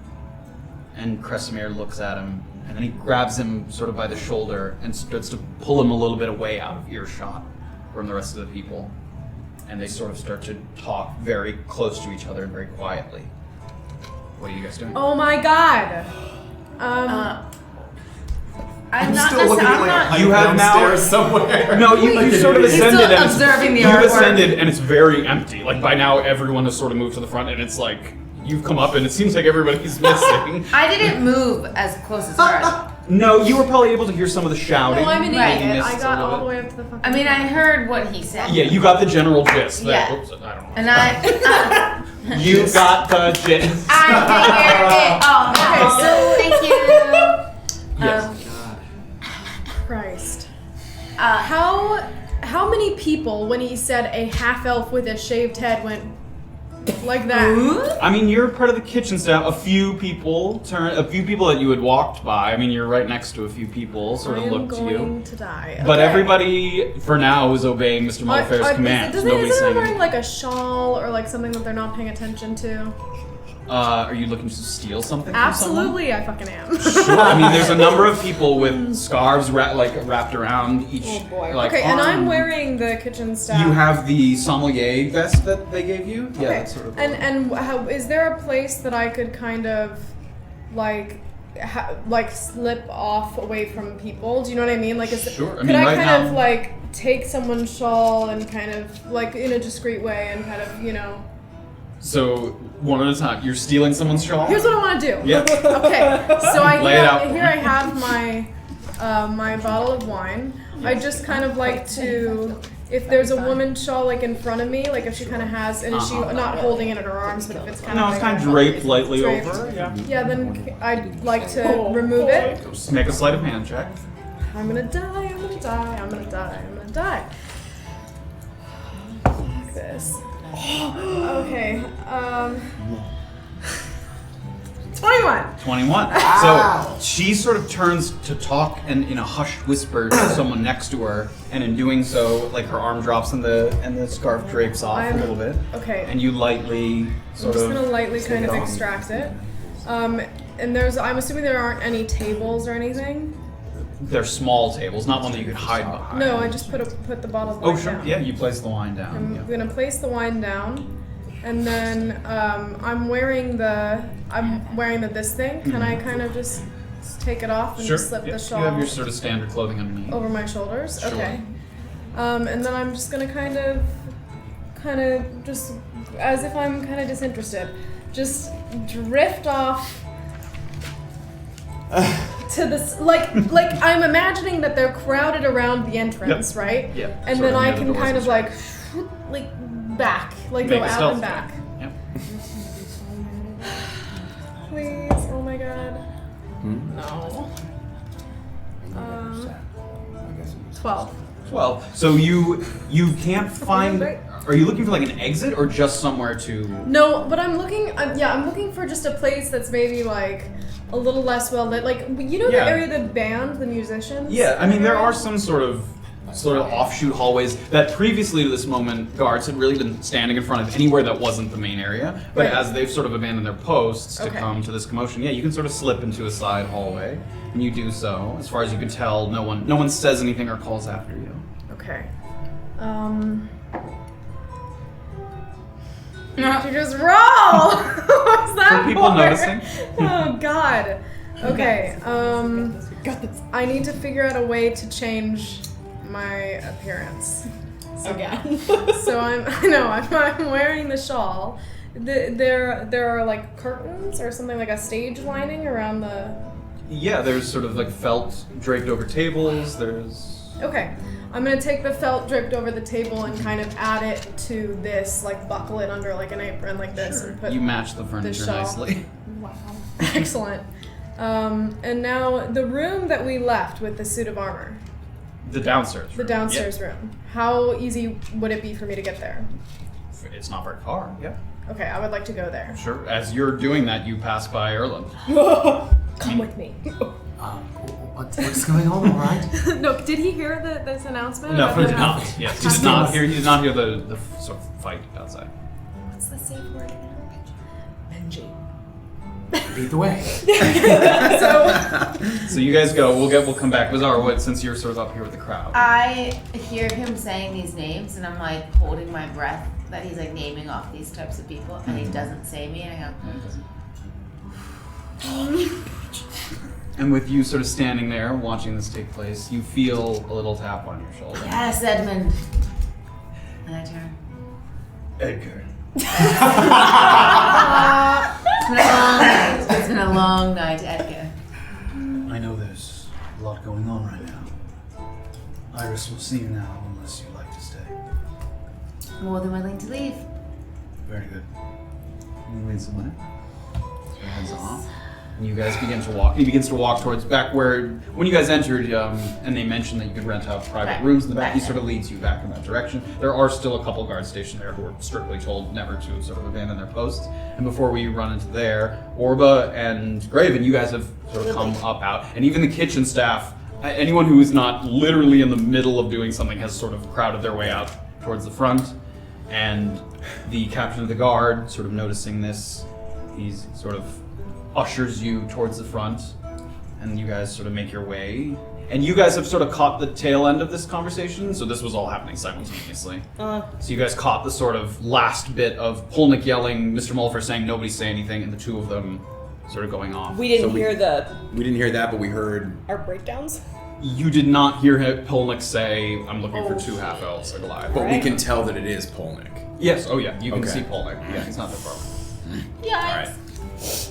And so you catch the tail end of that, and the captain of the guard, he sort of brings you in close. Stay here. It would look suspicious if the captain of the guard did not attend to Mr. Mullifer in this instance. Don't do anything stupid. Be here. And he makes his way back over to, so it's now the three of them in this sort of little crowd. So you guys have a moment here. I'm sorry. I'm sorry, I didn't do good. It's okay. It's okay. We did as good as we could possibly do.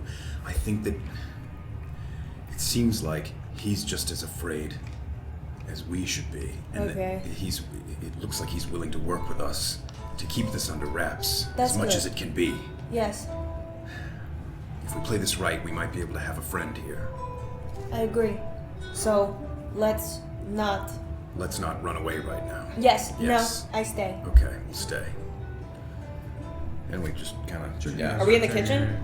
No, you guys have exited the kitchen because he led you out, seeing the crowd. So you guys are sort of between the front entrance off to the kitchen. You're in a little area there, and it's pretty crowded. You guys are in the sort of back of the crowd, but you sort of see in general what's going on. And a few heads turn as Graven appears in the back. He's very tall, and a few people sort of see him, and he's the only Goliath here. Do we notice that? Yeah, he sees some heads turning towards him, and again, nobody disobeys Mr. Mullifer at this point. Nobody says anything. And I'm used to that. But Yeah, it's people looking at you, and it's unusual. So you see a few heads turn. And we'll go back to Safira and Erland briefly. I'm gonna stop really quickly and just scan. Is Armand anywhere around here? Make an investigation check. 15. 15. You look around, and it's not in the room you're in. You look back, and it looks like Armand is headed towards Beezaura at the moment, sort of walking quickly in her direction. quickly was it? Oh yeah. Crap. How? If I flag him down, how much attention do I call to myself? Flag him down by yelling? You would No, draw a lot no, of like if attention. there's a way I can kind of. He's not looking in your direction, so you Okay. have to catch his Never mind. attention. Screw that. How hard is it to get upstairs? You, Where are Upstairs. We're in the middle of you're in like a big where the ballroom, band right? Where was, the yeah, band in was. that area. And there's still a couple people here, so a couple guards who have not abandoned their posts. So they're upstairs There's a couple on the mezzanine, yeah. on the mezzanine. Okay. Would you like to tell me what's going on? But there's a number of hallways that previously were blocked off that you theoretically have Okay. access to. Because I'm looking for. I guess we could go back down to the kitchen. Kitchen's on the other side. Never mind. Okay, they're looking for us. They know there are two half-elves that are supposedly trying to harm Mullifer. Who's looking for us? Polnick. Ah, we're getting along so well. We need to change, we need to disguise ourselves, and we need to not draw any attention immediately. Can we see Graven and Orba around? No, they're on the other side of the. Yeah, they're well on the other I think it's best if we don't draw any attention to... He mentioned all of us. If we look like we're associating with the Goliath, and that it would be worse. So, I'm just gonna grab him and kind of take him towards the I guess the room where we came from. Our mom's room. We should probably not put ourselves into a dead end. We need to change our appearance. A half-elf with a shaved head is a bit distinctive, don't you think? Is there an open stairwell leading upstairs to where the Molifair privately lived? There is. Let's go upstairs and see if we can find something. We can't run Without being caught. Well, we can't run down there, or we're in a dead Fine. end. If And then we I'm run just- to the group, And I'm just gonna go towards where You're heading up the stairs. very Yeah. stealthily, quickly. Sure. Make stealth check. Both Oh my god, we're gonna die. 11. 14. 14. I mean, nobody says anything as of it. You sort of take a quick peek around and sort of briskly but inconspicuously move towards the staircase, and you guys sort of arrive on the second floor. Yeah, Is there anything that looks like it could be a bedroom or a dressing room? Or... I mean, there's quite a few rooms. Most of the doors are closed. And there's, along the mezzanine, there's probably 2 or 3 guards sort of slowly walking back and forth, Okay. manning their posts. What's the easiest Nobody's- room we can slip into? Yeah, there's a couple doors nearby. If you're opening the first door you get Let's to. take a quick little listen on the closest door to us. Sure, make a perception check. You guys listen very quickly, carefully. Oh my god. We'll take it. Who's putting their ear up to the door? He is. 12, I am. His eyes rolled a natural No, one. as far as you can tell. Nothing coming from inside the room. Okay, so we're gonna slowly open the door and go into the first room. Sure, you open it up, and you open it up into what seems like sort of not a library, but a lounge sort of. There's books, and there's a table with a chessboard, and it seems like a games room. Or What color are the chess pieces? regular chessboard, regular wooden chess pieces. Chess? Okay.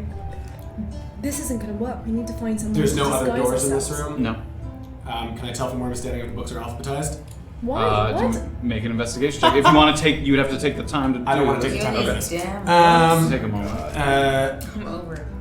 Are they alphabets? So you said it's books and chessboard? And Yeah, there's like 2 big chairs with a table with a chessboard, and there's like a sort of globe. There's a lot of sort of general antiques and simple, like a sitting room. No, wait. I'm gonna listen at the door to see if I can hear the guards like oscillating on outside before we Sure, open make the a door. perception Did we check go in? for I that. thought we just opened No, it. we We're went- like- I thought you guys went in. Did Oh, you not we go did. in? We did go in. I thought we just like opened it Oh. and saw this. Okay, so you looked in. Sure. That's better. Door closed. Close it. Sure. Shimmy over to the next door. Sure. And you guys get a little closer to the guards. No one's. Okay. Yeah. Give that door a listen real quick. Sure. We'll call this thing part of the perception Great. as you guys, and Okay. you don't hear any noise coming from there. This one let's go into. Sure. But let's open it and Open go it? into it. Yeah, the 2 of you go in, and it's a bedroom. It doesn't seem so lavish that it doesn't seem like it's Mr. Molifair's. Is there a like- wardrobe? Yeah, there is. Okay, I open the wardrobe. What's There's a in there? number of fine dresses in there. Fantastic. I'm just gonna start stripping down and put one of the dresses on. Ooh. Oh, fuck off. Erland tries to give her a little bit of privacy. No need to be a gentleman. And so I'm just, yeah. Sure. And then, so I slip into like one of the finer dresses Yeah, and I you kind pick of try out to a nice rearrange dress. the closet and close it. Sure. And then I take my clothes that I currently have. Is there any way, do I have like a petticoat in it? Like what Something kind of, to. can I like hide? No, I don't want to keep the clothes on me. Yeah, you still have your little velvet pouch, but that's not big enough to stuff all your No. old clothes into. Is there like a, can I put it at the bottom of the wardrobe? Yeah, or, there's like- space underneath it. Okay, I'm gonna put it underneath the wardrobe. Sure, you sort of stuff Okay. it underneath. What there. else is in this room bedroom? There's a bed, a wardrobe, there's a bath that has no water in it, but a bath there available. It seems like, and again, they call Like a this guest the, room. yeah, they call this the Molifair banquet estate. So people stay here who are coming from far away. So yeah, it's a Are good. there windows? Yep. How high up are we? You guys are on the second floor. You're Okay. one floor up. Or I is mean, there and the first floor is fairly tall. The ceilings are high. And what side of the estate is this on? Like, if you know what I'm saying? Like, Yes, so you guys went up the stairs. So if you jumped out the window, you well, wouldn't we be. would land where. You're not jumping towards the side that the entrance is on. You're jumping off to the side. So not the back. conceivably, if we could jump out of that window unseen, conceivably, like no Yes. one. It seems like no one is there. You can look out the window and you don't see anyone that would see you. And it's not like how high are their ceilings? They're wealthy. Yeah, I mean the first floor is pretty big, so Is it a fall that would hurt? possibly. Can I- It doesn't look fatal. Can I look around the room? Is there anything else? Like, is there? I'm looking for like a wig or something I can put on my head.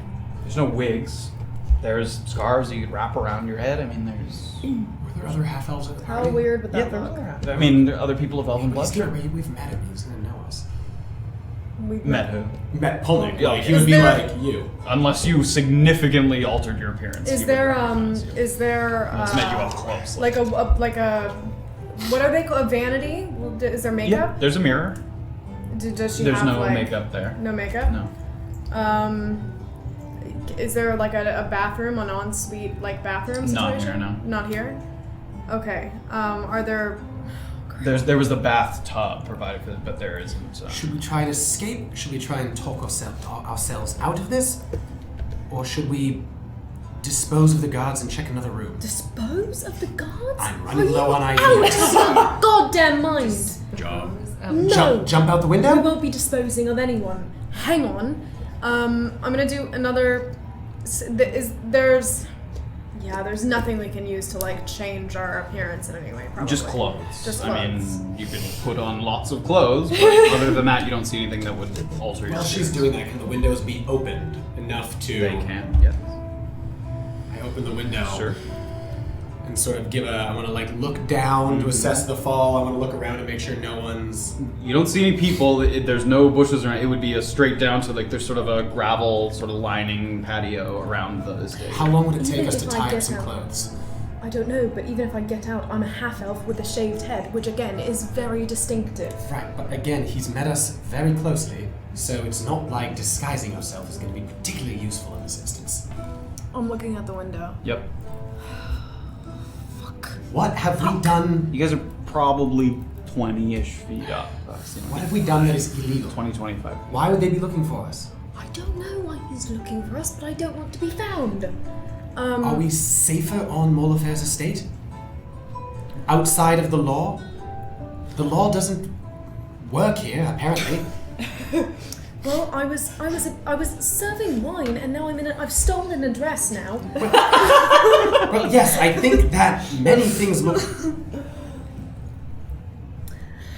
I'm looking out the window again because I'm really thinking. that ground's starting to look real good right now. Yeah, sure, you look out. I mean, it's not Okay, I'm just fatal. gonna, I'm it gonna, would, like, it would be, put you my could hurt feet yourself, out. definitely. And I'm sitting on the edge of the window. Okay. What are you doing? I'm jumping out the window. I would like to listen at the door to hear if their guards are right outside or not. They're not. They didn't seem to be patrolling because where you came up the stairs, you couldn't look down into the lower. So they're patrolling the mezzanine where you can look down into the lower. So it's another 15, 20 feet before the area that they're patrolling. Okay, were there any other doors that we could access Yeah, like without dealing with the guards? In a You'd be particular getting way? close to them, but if you were sneaky, yes. I don't understand. Can I'd like to crack the door open a little bit and just to see if I can see if the crowd is gonna coming kill like you. back to the ballroom. You can't see down. Oh, we from where can't you see are, down. yeah, because Okay. you're not Okay. over where the mezzanine is. And I'm kind of rocking back and forth to like try to get up the nerve to jump. Wait. We're also leaving behind 3 of our friends. I for the millionth time, am I half elf with a shaved head? I'm not interested. Oh, fuck. And I try to lean back. I don't want to. Can we not it's negotiate? Like Can we against. not offer something to Molifer so that he'll protect us? Oh my god. What do you think we have to offer to Molifer? I'm trying not to screech at him because I know we're being. You guys are being quiet enough. What would we offer to him? How are we in a position to I don't know. Okay, I'm gonna very quickly start. How many clothes are in the wardrobe? Probably like 6 or 7 outfits, yeah. I wanna start tying together sleeves. Sure. You start tying them together. Okay. Alright. How much do you think that? So while you're doing that, we're gonna go back to Beezaura, who's Thank you. as Edgar is walking, you're following him. You feel sort of a gentle hand on your shoulder, and you turn, and Armand is there. Sir. Hello. Hello Did again. you happen to hear what happened outside? In the ballroom. Yes. Polnick has arrived. I saw. Yes. Searching for a couple of half-elves. Not concerned. Me speaking quietly. To be honest, I have my own selfish pursuits. Interesting. It doesn't matter to you if they make it out of here. I suppose I would like them to survive. But, How much would you like them to survive?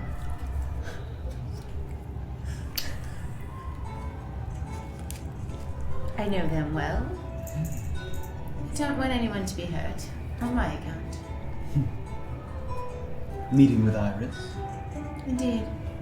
When you're done meeting with Iris, have a good think about how badly you'd like them to get out of here. Won't you? Should I do some thinking right this moment? Perhaps. Is time a factor, you think? I would perceive so, sir. I only have a moment before I go into my meeting. What do you suggest I do? Before I answer that, the Goliath and the Tiefling, also friends of yours. Polnick's looking for all of them. I may have seen them. I think I saw your elven friends scurry off somewhere. Did you?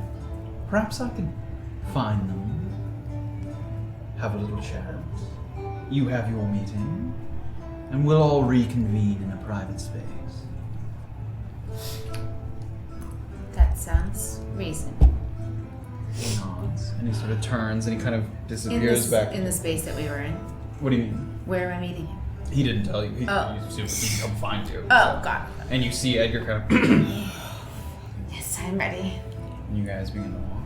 And you head into the back room, and he opens the door, and Iris is sitting there. It's a sort of small room with a couple of chairs and a table, a couple bottles of wine sitting on a side table. And Edgar motions in. Thank you, sir. Do you enter? Of course. He closes the door behind you. Iris. So good to see you, Beezaura. You too. Thank you for meeting with me amongst the commotion. Such a mess out there. It's hard to believe. Not any of my fare. Me neither. Aren't we lucky? Indeed, miss. Won't you have a seat? Of course. So, you believe that you can be of help, Of course I can. and I believe that I could use your services, I believe. Have you heard of a man named Finbar Otto? I don't believe so. No reason you should. I recently agreed to terms on a mining lease for Finbar Otto. He lives in Urenchupa in the Rose District, perhaps you know it. Mm-hmm. And there's a fruitful deposit of citrine, a valuable mineral, in the hills south of Tuktu. Citrine, C-I-T-R-I-N-E. I actually know that. I know some crystals. He made a competitive bid to mine my claim over the next 6 months, which I agreed to. But now, just yesterday, I was contacted by one of my scouts, and it turns out the claim is far more flush than we anticipated. So a number of others are making far more competitive bids. The problem being that Mr. Otto and I already came to an agreement. I see. We have a contract that I would like to find its way back to me. You want to get out of this contract with Mr. Otto? I do. Are you averse to intimidation? I've had my hand. His address is 31B in the Rose District. If you can get him to relinquish his contract, I would prefer it be done non-physically. Any physical altercations could reflect poorly on me. But if it has to be done, well, so be it. What kind of person is he? Fairly regular man, decently wealthy, wealthy enough to afford a couple of months to this claim. Family man? I believe he has a wife and one child. I see. You could always find the document yourself without dealing with him directly. Perhaps an open window, stiff breeze blows through, and the contract just disappears. However you prefer to go about it. I think I'll say a knight for a clean approach. A pawn if things get messy. And if it is a success, but no messy and no very clean, Yeah. would you consider both? I would consider giving you another chance for the opportunity for both. Not both for the same task. I see. How long do I have? I would prefer within 48 hours, so as he doesn't leave for the claim. Once he starts working on it, then we have a real problem. If it's within 24, maybe I throw in something extra. A bit of spending money for you. Delightful. Is he of status to be at the party tonight? He is not here. He is not so well known. I imagine his needs are fairly ordinary. People like to mine, make a bit of profit, carve them, turn them into magical apparatus, sell them, turn them for a profit. As far as I know, he doesn't have greater aspirations than that. I accept your challenge, man.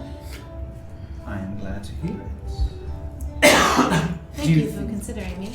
Do you think that you will be able to complete this within 24 hours?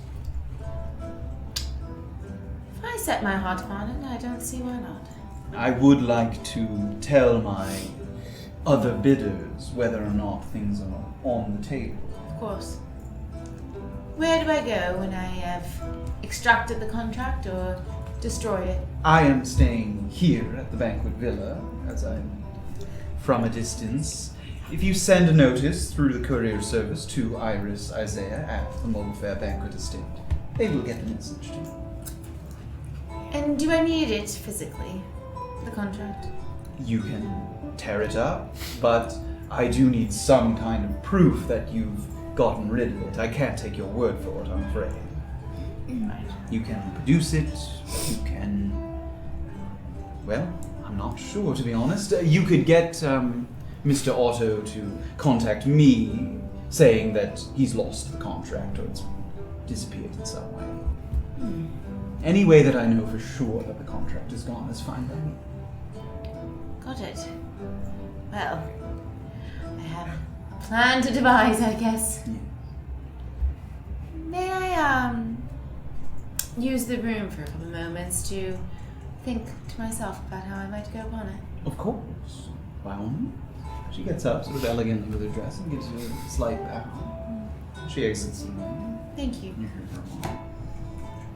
What do I do? What do I do? Sneak into his house in the middle of the night. Or tell him I'm from her.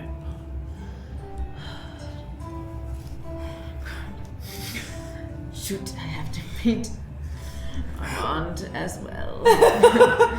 This is going to be quite a night. Must stay awake. Is it hard to stay awake with all this happening? No, it's just going to be a very long evening. Very long evening for me. So Beezaura takes a moment to think in the room, and we'll go back to Orba and Graven I know, right? for a moment. You guys are still sort of down there at the steps, not at the steps, but watching. And you see the captain of the guard walk up to Mr. Mulfair. And Mr. Mulfair kind of waves him off a little bit. He doesn't send him away, but he doesn't have him come sort of converse in a quiet conversation. And Polnick and Mulfair continue to talk, and then they separate a little bit. And Mr. Mulfair sort of comes back to the crowd. I've agreed to let Polnick man the perimeter. He has convinced me that perhaps there is some danger, but he's not allowed inside the estate, and I will not have anyone talking to him without talking to me first. Is that understood? And there's some sort of murmurs, nods. If anybody feels that they're safer in Polnick's hands than mine, well, I'll leave that to you. And he sort of begins to walk, and the captain of the guards starts to walk after him. And you sort of quickly walk away, and he looks to you guys as he's going, and he sort of gives you a like motioning that he's going to go talk to him, potentially, and the two of them walk off. So the two of you are here. Well, that sounded good. Maybe he knows about the gnolls. Molifair? Maybe Polnick knew about the gnolls. And Polnick wants us. He doesn't Does he? care about gnolls. It sounds like Why would Polnick want us? I'm supposed to meet him tomorrow night. Right. We haven't done anything wrong. Do I know that he's had a conversation with Erland? Yeah, he told I you. mentioned that I had been interviewed by him, Mm-hmm. We've done nothing. and that I was supposed to go with you to the conversation tomorrow. Yeah. He asked you all. The only person he hasn't met is Zara. Polnick seems to be enough to I don't even know if it's embarrass himself, but enough to shake the apple cart here in a place where people don't do that, to look for us. I don't know if he's looking for us though. I think maybe we don't know he's that. yeah, we don't Shit, know I'm that. sorry. Yeah, you What if could maybe presume. I mean, Yeah. or at least, I mean, but you didn't hear that. There's a threat. All we know is that Polnick says there's a threat. And Polnick has arrived. it's possible he's now identified that light whistle man who was supposed to be here Yes, tonight. maybe. So I mean, as I said, I think we could make a good friend in this captain. Well, a good friend, an ally of some kind. well, I think the tables have turned quite well. What do you say you and I go to the kitchens and we just have a couple snacks while no one's looking? That sounds nice. I could use something to eat. Yes, I think you could too. Yes. What? We just start moseying back to the kitchen. Not a lot of people I watching do at at the moment. least. Yeah. Yeah. Come on, let's go. I hear there's some really good cheeses. And as you guys are walking, some of the people sort of giving you, not trying to stare at you, but looking as you pass. Some of them heard say Goliath and Tiefling, and they're sort of looking as you go. And we'll go back to Erland and Safira upstairs. No, that's okay. Fastening the bed sheets. Yeah. Well, yeah, bed sheets, Or, clothes. sorry, I mean, clothing, really, yeah. anything. Sure, that yeah, seems the bed material. sheet as well. Sure, yeah. And I suppose real hard to not think about everything you just said and proceed as normal.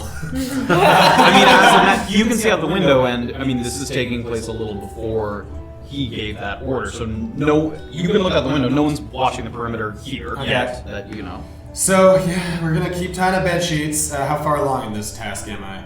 Yeah, I mean, you probably get through all of them, and it probably makes it a little more than halfway down. Great. So what's the what is the heaviest thing nearest the window? Oh, that the I bed. could You can tie it to probably- the bed.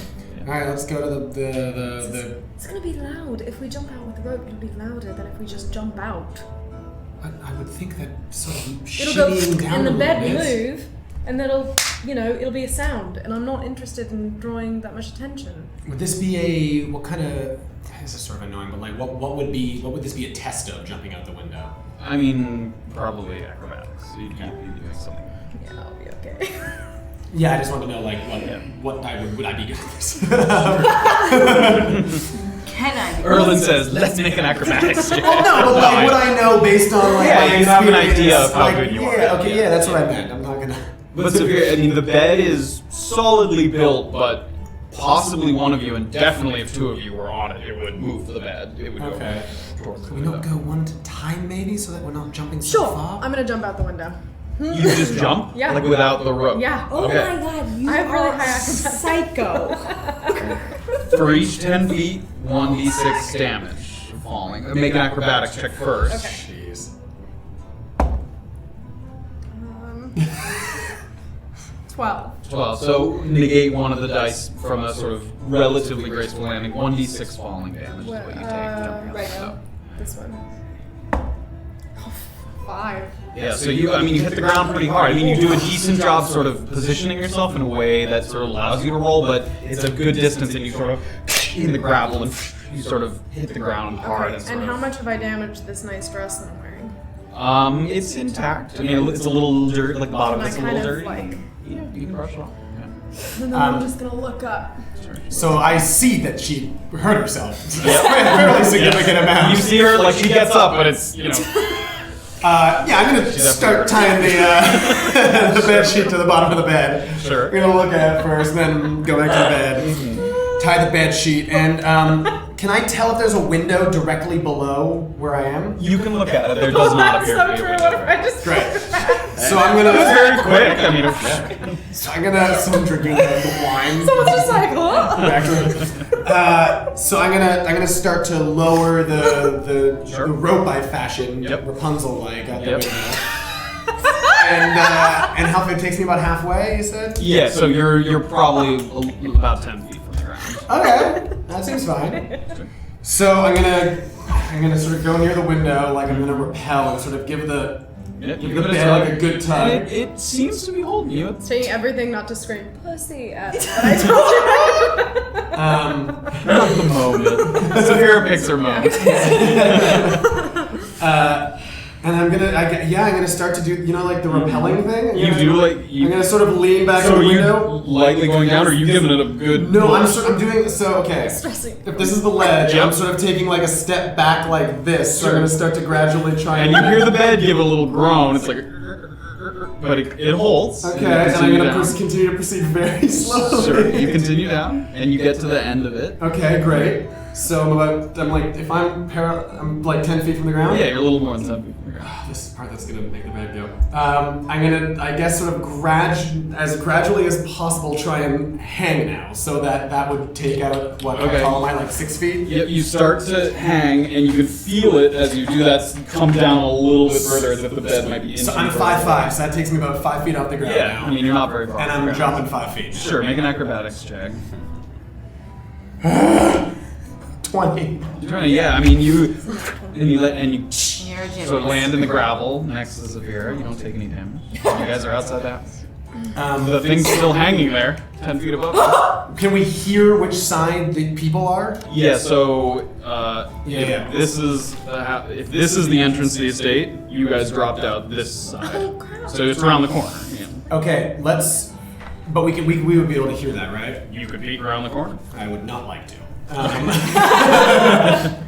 I would like to move Hard away pass. from where it sounds like the side from which it sounds like there are people gathered and Are talking. you Can I going take- around to the back of the Can I house? take the rope and try to throw it back up into the it's 10 room? feet. 10 feet. Yeah, you can't reach it.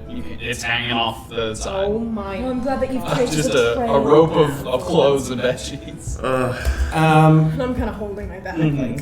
Like, So I would like to very gesture that we're gonna sort of scamper to avoiding windows, sort of scamper to the back of the house. To the back, to so see. there's the entrance, and you're here. You're going this way back around. Yeah. Sure.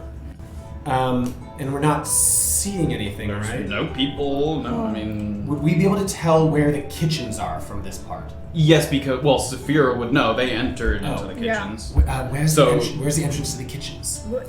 okay, and Yeah. can So I- if this is the front and this is the main stairwell, the kitchens were like off to the side here, still on the same side of the house. Oh, the is that- entrance to and the is kitchen. that closest to the side that we just landed No, on? you landed over here, Yeah. so you'd go all can't the way go back. around. Okay. Should we go back Can to I the- wrap this scarf thing around my head kind of in a way that looks like maybe I have gone to a ball with a scarf on my head? Sure. I mean, Should we try and go back to the kitchens to to get the Tiefling and the Goliath, or should we run to the Dancing Clam and maybe try and get Robert or something? I'm worried for their safety. Great. But I'm not sure that a bald half-elf, another half-elf, a Tiefling, and a Goliath all escaping together is going to be, I don't know, less conspicuous. How far away would be a really long run? For where? Like if we just started running back to the to Dancing Clam. Yeah, that's a good. I mean, it was a few hours via carriage. Right. So Jeez. it was a couple. Yeah, it was like. Are there 2 hours. carriages out? There are Side in the of the front. area? In the front? In the front, yeah. Because there's sort of a roadway that goes up towards close to the staircase. We look Seems like nice. everything we need is in the front. If we can only get back to Ownchupa via carriage. There's nothing like of note around the Mullafair estate. It's just like woods. There's vineyards. I mean, it's Vineyards? Yeah. Oh. But it's a good ways away. There's a good bit of the house is on its own sort of property. Are there like farmers who tend to the vineyards that have like homes along the vineyard that we could be able to see? Like, do we see like houses with like lights on, perhaps? Not houses. You see some structures. They look like maybe sheds or like But nothing that seems like. You don't see any. It doesn't seem like someone's inhabiting them. Or any horses that would be like. Nothing you can stables or see anything. from Okay. there. Yeah. Should we scope out what's the front to see if there's an entrance to the kitchen? Or perhaps a carriage?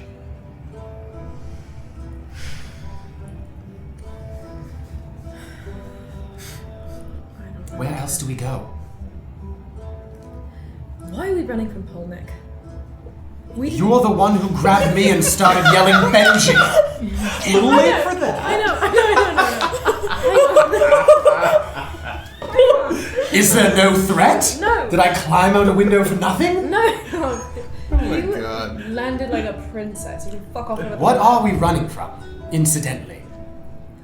The reason that I asked that is because I don't see any feasible way that we don't get picked up by him somehow. What did she tell me when she said Pullman's looking for us? What Yeah. was Safira it just told? mentioned that. That they're looking for 4 of us. Yep. Great. They're looking for the 4 of us together. Outside I of think they'd settle for half of us. No, I'm not gonna let them. No, that's not what I'm. No, that's not what I'm saying. I'm saying that they're gonna kidnap us one by one, apparently as well. Like, isn't it safer to be all together? I don't think so. No, I don't think it is. I just don't think that it's safer for us to all be together. I think that's more. I think we're more likely to escape, if anything, if we're split up. All right. So how do you plan on escaping? And how to get to one of these carriages? How many people would we have to kind of pass through? And I don't think you guys know the answer to that. oh, good. I mean, you saw the crowd at the front, but at this point, you really don't know the answer to that. Let's. You don't know how many people are still out there. Are there if we're starting to walk a little bit around, are there windows that look into the estate where we previously were? Yep. So just as we're walking around, I'd like to start Moving towards the back. moving Okay. towards the back and then to make our way Yep. around to the. I mean, it's sort of pretty big. kitchen We can side start in front. Yeah, you make your way around. And I would like to be just like ducking under any windows, but if there's one that looks into the sort of main area, I would like to very sneakily sort of just like peek in to see if people are looking. Make a stealth check. 16. So you peek your head up in, and it seems like people are starting to make their way back into the main area. So sort of there's more people in the room than when you came up the stairs. So people are returning, to their activities. Pull back, stay low by the windows. So as we. And where you peeked in, it looked like it was that dining room that had been repurposed, not the. And we still don't hear anyone outside yet. Not yet. So, quietly moving from behind the building, working our way to where the kitchen entrance would be. Sure, you guys moving around the back. So moving and then onto the, again, before we get to like the corner, Yep. sort of give a listen to make sure there's no one coming. And you hear a little bit of crunching on gravel. I stop her. Someone's coming. Yeah, I heard it. What's straight into the darkness? Is there any like Like just straight ahead. Like straight ahead. Is there like trees? Is it just all vineyard? There's a good there's a good bit of opening on this sort of giant lawn that's surrounding the house, and then vineyard. So yeah, you could, if you got to the vineyard, there's enough coverage, but it's a good, from the corner of the house to that point is a good 100 feet, at least. And we hear crunching, obviously, that sounds like There's footsteps. gravel around the outside of the house, yeah, footsteps. You could, Does it sound... Okay. This is the worst. And I assume that the back of that house is much longer than Yeah, the yeah. sides. Do we Yeah. see anyone back from where we came? Not yet, no. How close are the footsteps? I mean, the gravel makes, unless you're trying to, like you guys are, be very quiet. It's pretty. The gravel can be very loud if you're sort of crunching, and it also sounds like more than just like a leather boot. It sounds like maybe a metal, like a loud crunching. So it maybe not that close because it's making a lot of noise. And the militiamen that we saw would be wearing Armor, yeah. Would be wearing armor. Holdnick's men, yeah.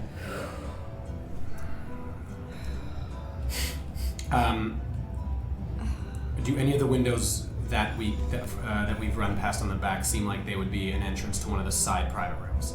It's possible.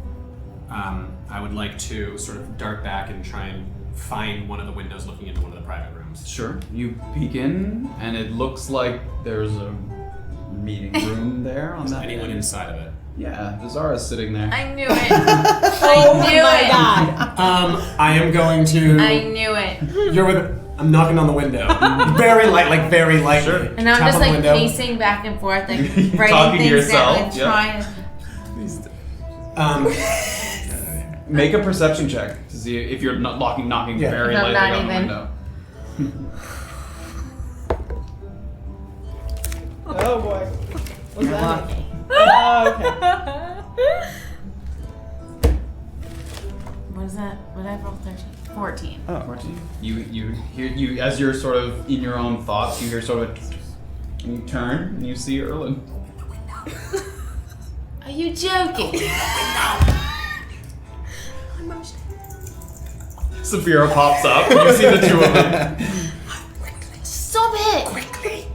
Yeah, you open the window, you unlock and open the we window. both hop in, Sure. What are you close doing? the window, and duck down. Yeah. What is going on? Would you like I to say? heard they're looking for you. Okay. I was there. There are guards you around remember. back, looking for us. So, why are you coming Are you coming in or not? We are in. They're We're ducked down so that I we only can. have a few minutes. Are there in here. blinds on the windows?